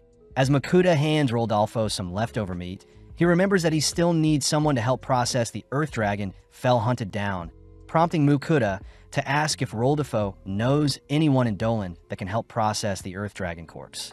Caught off guard, Rodolfo cries that Mukuda can buy an entire kingdom with the dragon corpse. So Rodolfo chooses to hand Mukuda a piece of paper asking for Elland, the guild master that resides in the dungeon city of Dolan, and with the men parting ways, Mukuda continues his travels. Not before long, the gang lay their eyes on Dolan, the dungeon city, and as Fel zips the gang towards the city's gates, they all agree to line up before they can enter the city's walls. Immediately, the towering statue of Fel and the unique flying Dora catches the attention of the city's guards, and with Mukuda reassuring everyone that he is a registered adventurer and merchant, we suddenly see Elrond the Guildmaster appear to greet Mukuda. Immediately, Elrond's gaze is fixated on Dora, and as Elrond invites our gang inside, he offers up a fancy mana-imbued branch for Dora to sit on, but Dora could care less as he lays beside Mukuda on the couch. Fascinated, Elrond is seen noting down Dora's behavior, and while serving Mukuda some tea, Elrond tries feeding Dora some flower nectar, but Dora seems disgusted by the drink. Creepily, Elrond jots down Dora's every move, and having learned about Mukuda needing help with butchering an earth dragon, Elrond excitedly offers to process the earth dragon immediately. Stepping outside, Elrond is scolded by Ugger, who reminds Elrond he has a merchant guild's meeting this afternoon, leading Elrond to suit up and begin preparations to harvest the dragon. Elrond still remembers back 274 years ago to when he was a B-rank adventurer that was not allowed to process a slain dragon in the past, and after Elrond became an S-rank, he despaired since there was never another dragon slain. Whilst Elrond continues on about his backstory, Mukuda swiftly pulls out the earth dragon corpse, and upon laying it in front of Elrond, Elrond can't help but begin inspecting the magnificent creature's body. Whilst Elrond begins measuring each and every part of the earth dragon, he asks what Dora tends to eat, and upon hearing that Mukuda usually feeds his familiars meats and vegetables, Elrond can't help but be shocked. Elrond says normally Fenrirs eat meats while slimes eat anything. As for pixie dragons, they are meant to eat high mana foods, something Dora says he has never done before as he prefers meat. Curious, Elrond asks why Mukuda and Dora are staring at each other, but upon hearing that Mukuda is telepathically communicating with Dora, Elrond cries that he must know how Mukuda is doing this. Luckily, Ugger steps in and stops Elrond from scaring Mukuda away, but this annoys Fel as he orders Elrond to hurry up and extract the dragon meat. Freaked out, Elrond hears the Mukuda and the gang only want to taste the earth dragon's flesh, and with the gang agreeing to share some of the meat with Elrond, we see Mukuda booking an inn to stay at. Outside, the entire gang seems exhausted as Elrond had spent most of their time together questioning them on the knowledge and encounters with other dragons, and seeing as they won't get to taste the earth dragon today, Mukuda declares they'll stuff themselves with food from the online grocery. With Dora intrigued by the online store, we see Mukuda opt for some marinated meat, plus he purchases an Iron Genghis Khan pot. The gang asks what the pot will be used for, but Mukuda simply answers by heating up the pot and placing vegetables and meat onto the pot, and to top things off, Mukuda douses the meal in some sauce before serving up the dish. Having served up some lamb and mutton, the party digs and only to praise the dish's tender and rich textures, and as the gang stuff their faces, they ultimately ask for seconds. To wrap up the meal, Mukuda unveils a box of sweets, and by unwrapping one of the sweets and feeding it to Sway, Sway immediately jumps at the delectable treats. As the gang spend the rest of the night sharing the desserts, we see Mukuda exhausted the next day as his familiars were up all night. Greeting Ugger, Mukuda asks how Elrond is doing, and funnily enough, Elrond announces that he had spent the entire night measuring and inspecting the earth dragon's body. Finally beginning to harvest the dragon, Elrond says he'll need to drain the blood from the creature, leading Elrond to take out a fancy blue knife made out of mithril. With perfect confidence, Elrond runs the blade along the dragon's thick exterior, but suddenly the blade snaps in two, a horrific sight as the mithril blade was the sharpest weapon the guild had. Realizing that they won't be able to eat the dragon, Fel can't help but slump to the floor, despairing at the situation. And seeing as the guild requires more mithril, Fel jumps up only to declare he'll fetch some mithril for them. Mukuta stops the feisty Fel, as it seems Elrond is too tired to use the mithril, even if they obtain it today. But Fel declares he'll gather some mithril or ahead of time, something Mukuta can't allow, as his 3 familiars entering the dungeon and causing chaos would draw too much attention to them. To defuse the situation, Mukuta offers to cook everyone a meal, only to whip out some ingredients. First, Mukuta stir-fries some orc meat alongside some vegetables, and by using up any remaining sauce they had left over from last night, along with topping off the dish with some garlic and sesame oil, Mukuta presents an orc kimchi bowl on a bed of rice. As a bonus, Mukuta cracks a raw egg on top of the bowl, and having waited long enough, the gang stuff their faces with the creamy meal. But Mukuta fears he won't be able to stop his familiars from rampaging if the harvesting of the Earth Dragon is delayed further. At the same time, we see Ninrir and the other goddesses annoyed that Mukuta has yet to deliver them their monthly care packages. But from the corner of their eyes, the girls quiver upon seeing 2 other gods asking what they're doing. Switching over to Mukuta, he is seen finally checking on the goddesses, but immediately Hephaestus, the god of blacksmithing, and Vahang, the god of war, greets Mukuta. Seeing this as perfect timing, Mukuta asks if Hephaestus could bless his equipment, a deed that can be easily done as Hephaestus agrees to upgrade Mukuta's weapon tiers in exchange for an offering of some alcohol. As for Vahang, he is interested in some of the otherworldly items Mukuta has, but interestingly, Mukuta doesn't seem interested in the god's blessings. As a compromise, Hephaestus agrees to bless Sway, whilst Vahang will bless Dora and Fel for their upcoming dungeon exploration. And just like that, Mukuta sends the gods their offerings as a thanks.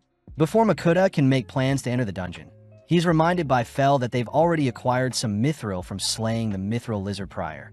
And with Mukuta handing off some mithril to Sway, Mukuta asks that Sway craft a blade for him. Immediately, Sway swallows and spits out a shiny-looking sword. And although Mukuta says they now don't have to search for mithril in the dungeons, Fel cries that they should still check out the dungeon whilst they're in town. Back in his office, Elrond is quite depressed, having not been able to find a replacement blade to butcher the Earth Dragon. But luckily Mukuta has brought his own blade. Heading over to the dragon, Elrond grips the new mithril blade type, and with a single push, Elrond seamlessly glides the blade through the dragon's skin. Elrond wonders how Mukuta obtained such a majestic sword, but Mukuta makes up that a friend gave it to him. And now that Elrond can process the dragon, Elrond utters that it may take 3 days to butcher the beast before them. Seeing as they can't just sit idly by, Fel and Dora ask to explore the dungeon whilst they wait, but Mukuta says there is no need. At that moment, Sway adorably asks if they could enter the dungeon, words that ultimately sway Mukuta. Passing through town, Mukuta arrives at the dungeon gates only to hear that it may take upwards of a month to clear the 30 floors in the dungeon, and interestingly, no one has yet to explore the entire dungeon. Mukuta realizes that he hasn't prepared enough food for a 1-month exploration, and with Mukuta preparing to back out, Fel telepathically asks what Mukuta is doing. Mukuta says they need to prepare actual food to fight efficiently, and with Mukuta's familiars agreeing, the gang choose to do some shopping first. Immediately, Mukuta's party draws the attention of onlookers, and when Mukuta is called over to check out some meat and vegetables, he reasons he should stock up on some vegetables before tackling the dungeon. As for the meat, Mukuta is surprised to learn that monster meat is quite luxurious and expensive, so Mukuta says Fel can simply hunt for the meat they need. Settling on some bread and vegetables, Mukuta explores the town, some more only to spot a magic stove with 4 heating elements. Fel wonders why they need such a big stove, but suddenly a store clerk appears, allowing Mukuta to ask how strong the fire can burn. The clerk explains that there are magic stones used to heat the stove, plus there seems to be an oven compartment capable of roasting cockatrices whole, a feature Mukuta's portable gas stove doesn't have. Intrigued, Fel orders Mukuta to buy the stove, since Mukuta can cook new types of food for them. And with Dora begging Mukuta to purchase the stove as well, Mukuta agrees to fork over 860 gold coins for the stove. That night, Mukuta shows off the various pots and pans he purchased from his online store, and having made use of his new stove, Mukuta is able to stew some meats and vegetables while steaming some rice. With Mukuta asking Sway to help him with something, we cut to Mukuta serving up a bull and wyvern meat bowl for the gang, leading everyone to eat their fill. The next day, Mukuta reasons he should prepare some meals in case he is too tired to cook in the dungeon. So starting off, Mukuta strings up some orc meat only to fry and stew it just like if it were pork. Next is some steamed boar wrapped in cabbage, and needing to use up his leftovers, Mukuta whips up some stir-fry bowl and pepper topped off with any leftover sauces. Moving on to a hearty soup, Mukuta chops up some vegetables and begins simmering them alongside some orc meat. And for the final meal prep is some wyvern beef stew. As the sun sets, Mukuta stores away the 5 meals he has prepared, and by tomorrow Mukuta is excited to see Sway has completed the job he asked of him. Proudly, Sway shows off the mithril sword he crafted for Mukuta, but at that moment Ugger appears only to report that Elrond has finished butchering the Earth Dragon.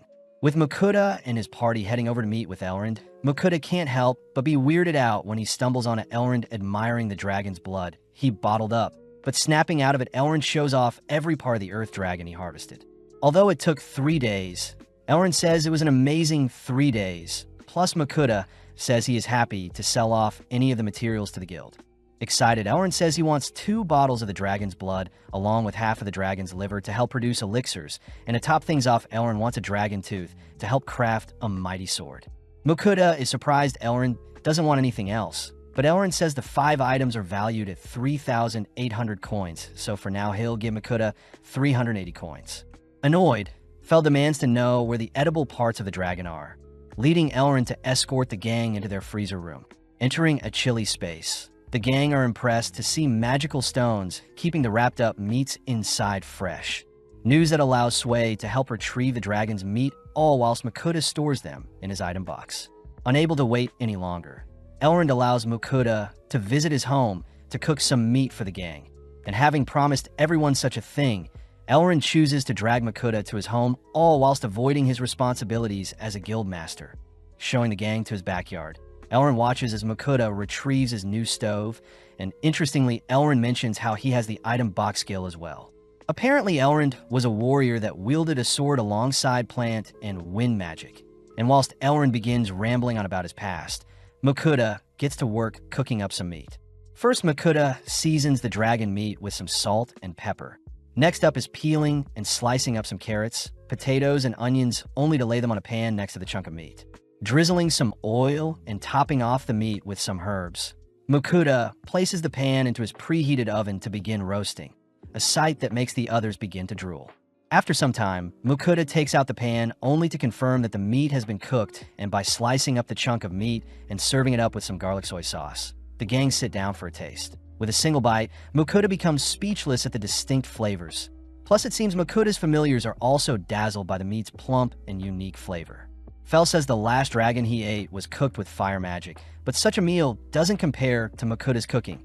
And with Mukuta serving up seconds for everyone, Mukuta hears that Dora doesn't mind eating other dragons as long as they aren't pixie dragons. Off to the side, Mukuta sees Elrond tearing up as he was able to not only butcher a dragon, but also taste it, things Elrond could only dream of doing. With the gang heading home with a full stomach, Mukuta's familiars jump in excitement as they'll enter the dungeons tomorrow. But this reminds Mukuta to give his offerings before he departs. As Mukuta sifts through his online stores for some items, we zoom out to see the goddesses awaiting Mukuta's offerings. But just then Vahong and Hephaestus appear only to ask if the girls have given Mukuta a defensive skill. Realizing that Mukuta passing away will mean they can no longer get their offerings, the girls begin to panic. But Hephaestus says he has an idea. When Mukuta prepares to send off his offerings, he is suddenly contacted by Hephaestus, who offers up a blessing. And although Mukuta refuses, Hephaestus forcibly gives Mukuta a new skill.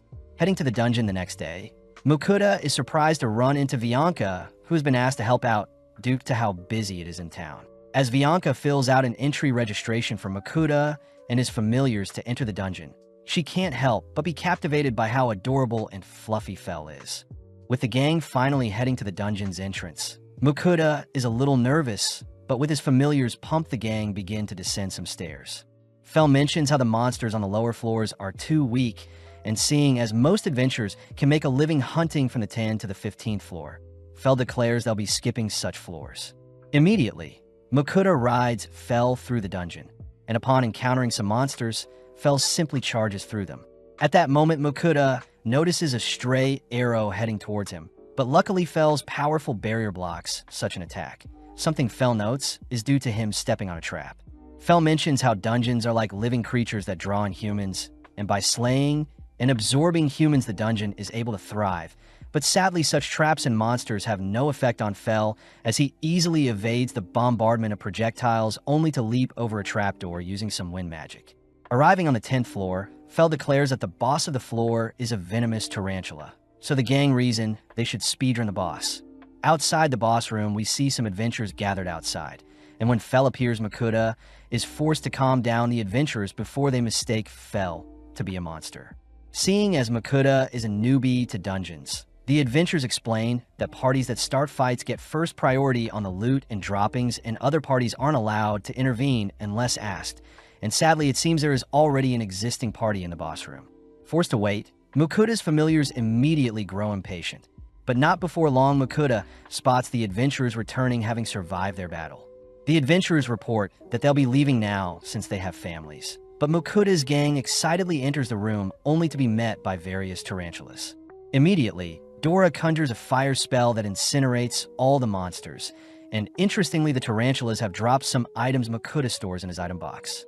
With the gang impatient, they rush towards the 11th floor boss, and immediately the gang are able to dispatch the army of orcs in the boss room. Before moving on, Mukuta's familiars mention how they're hungry, and with Fel leading the gang to a safe room where other adventurers are resting, they coincidentally bump into Iron Will. Choosing to catch up, Makuta explains how his familiars have been dying to explore the dungeon, and with Makuta introducing Dora, the pixie dragon, to the Iron Will members, the gang are forced to hold back their laughter. Up next is Sway. A slime Rita finds adorable, and whilst the girls hang out with Sway and Dora, Fel demands some food. Immediately perking up, Iron Will asks if they can eat as well, and with Makuta happy to serve them. Makuta takes out his wyvern stew whilst Rita slices up some of their bread to go along with the meal. Having craved Mukuta's cooking, the Iron Will members begin to stuff their faces, and before the Iron Will members can apologize for eating so much, Makuta instead offers to serve everyone seconds.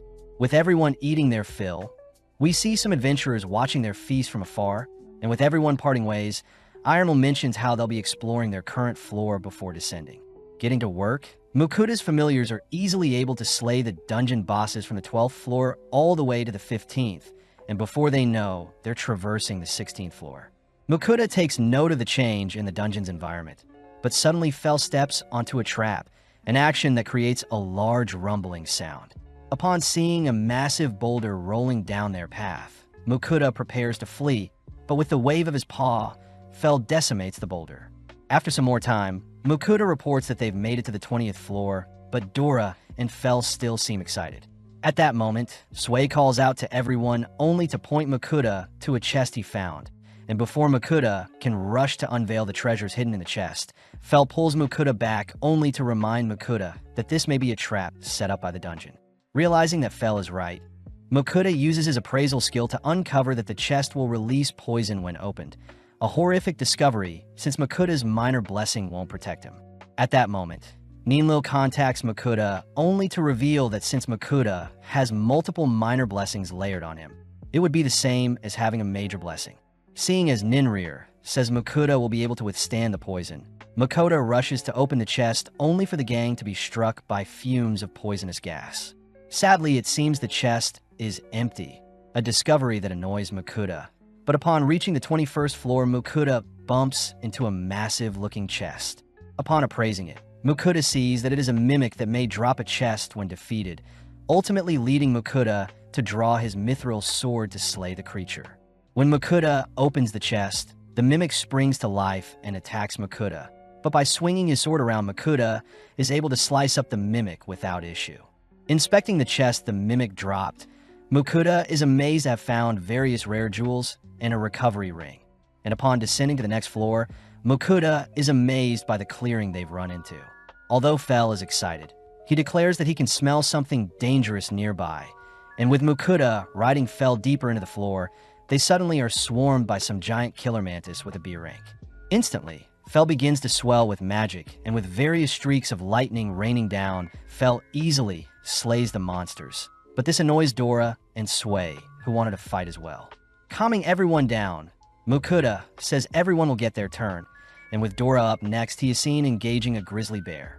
As for Sway, he gets to face off against some poisonous butterflies, and seeing as they're approaching the boss of the floor, Makuta reasons they should eat first before engaging the creature. Although Fel says the boss won't be a trouble for them, he still allows Makuta to whip up a meal for them.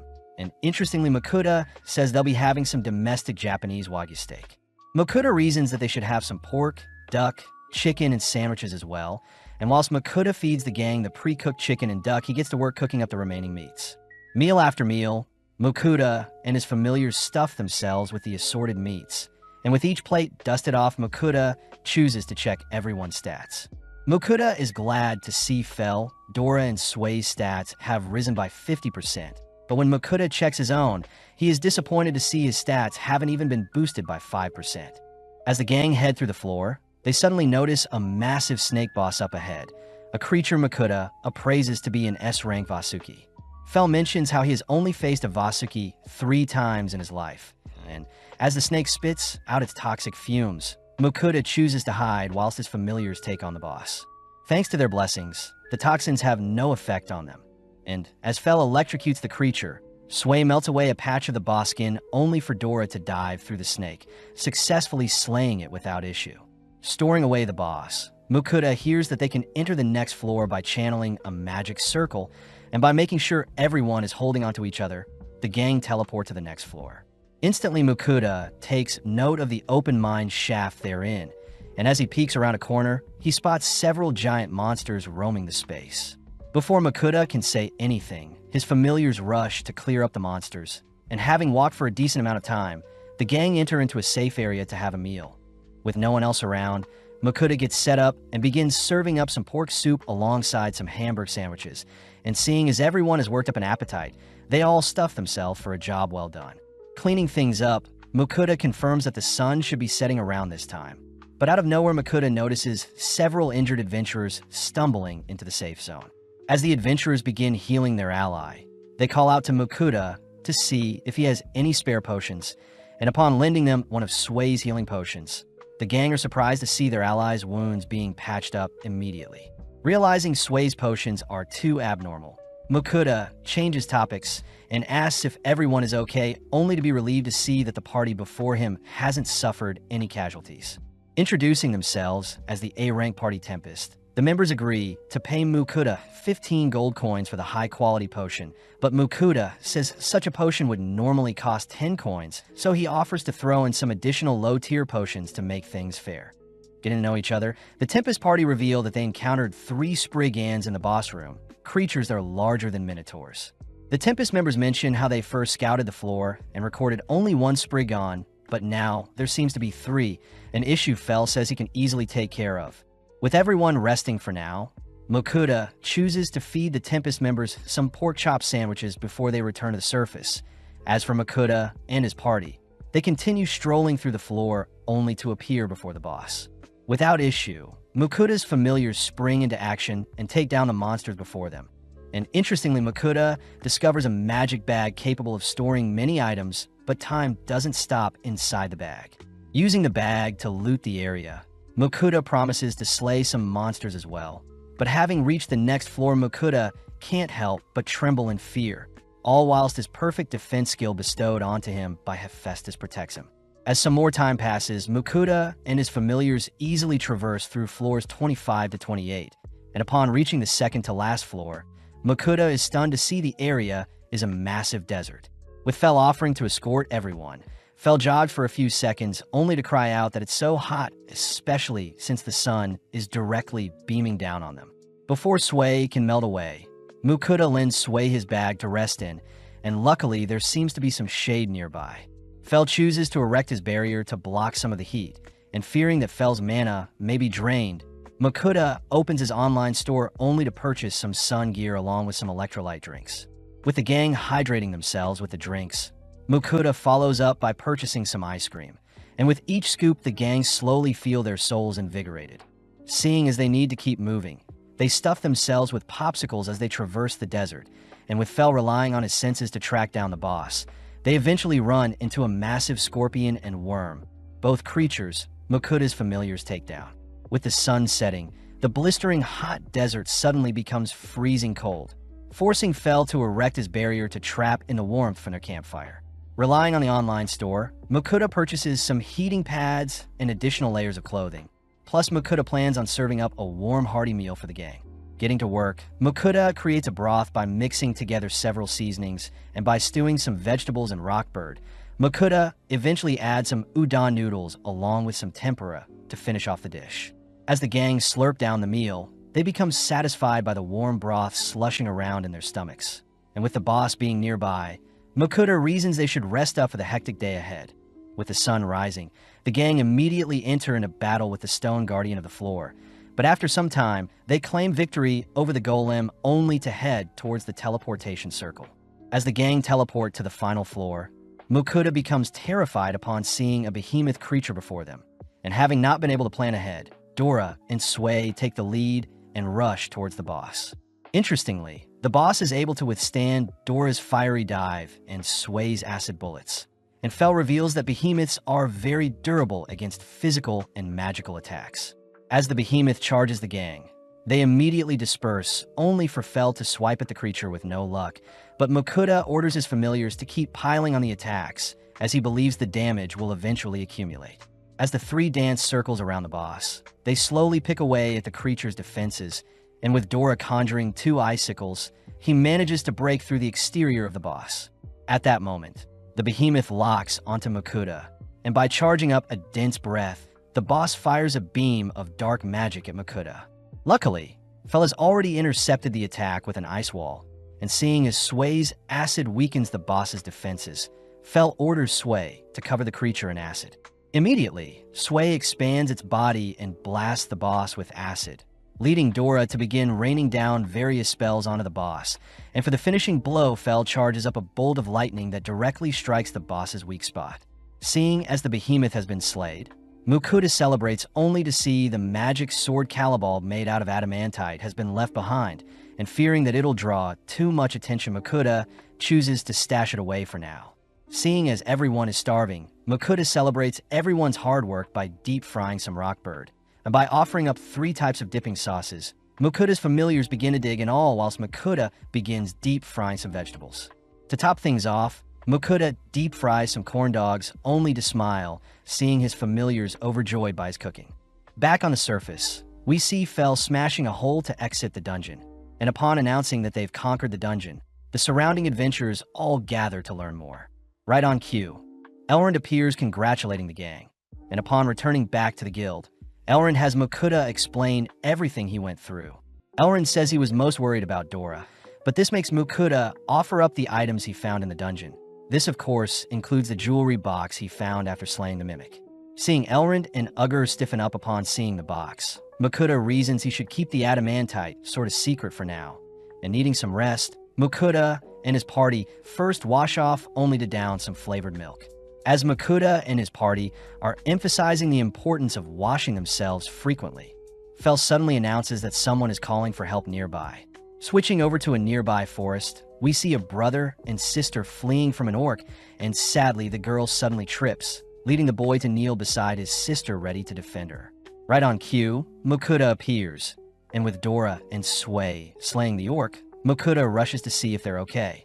Upon seeing Fel, the siblings begin crying as the massive wolf behind Makuta is scary, but with Makuta's reassurance, the siblings reveal their names to be Daryl and Iris.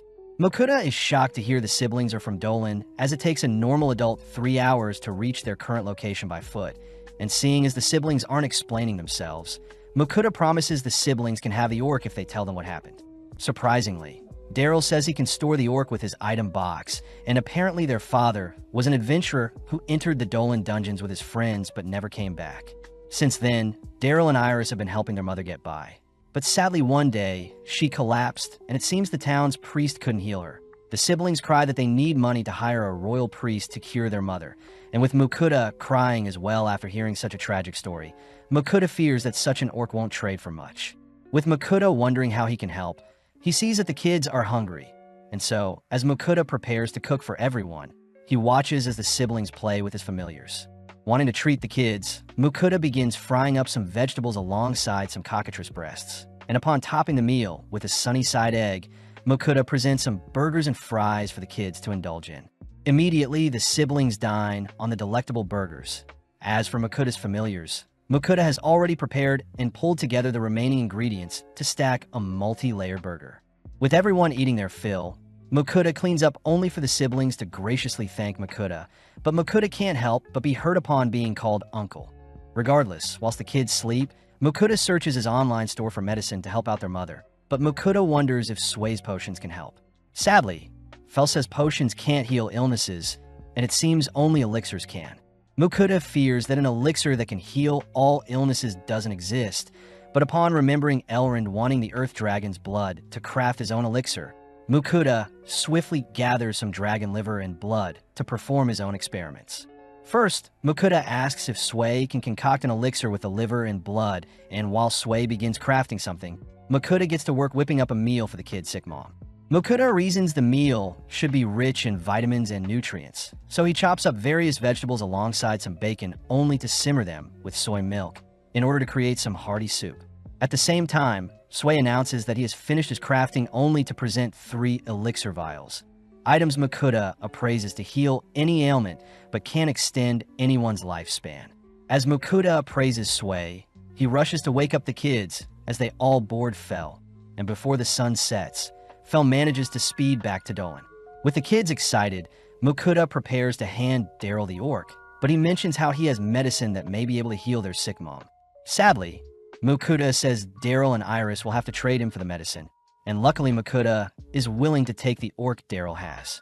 Just like that, Makota seals their deal and hands Iris the elixir only to give Daryl the hearty soup he cooked prior.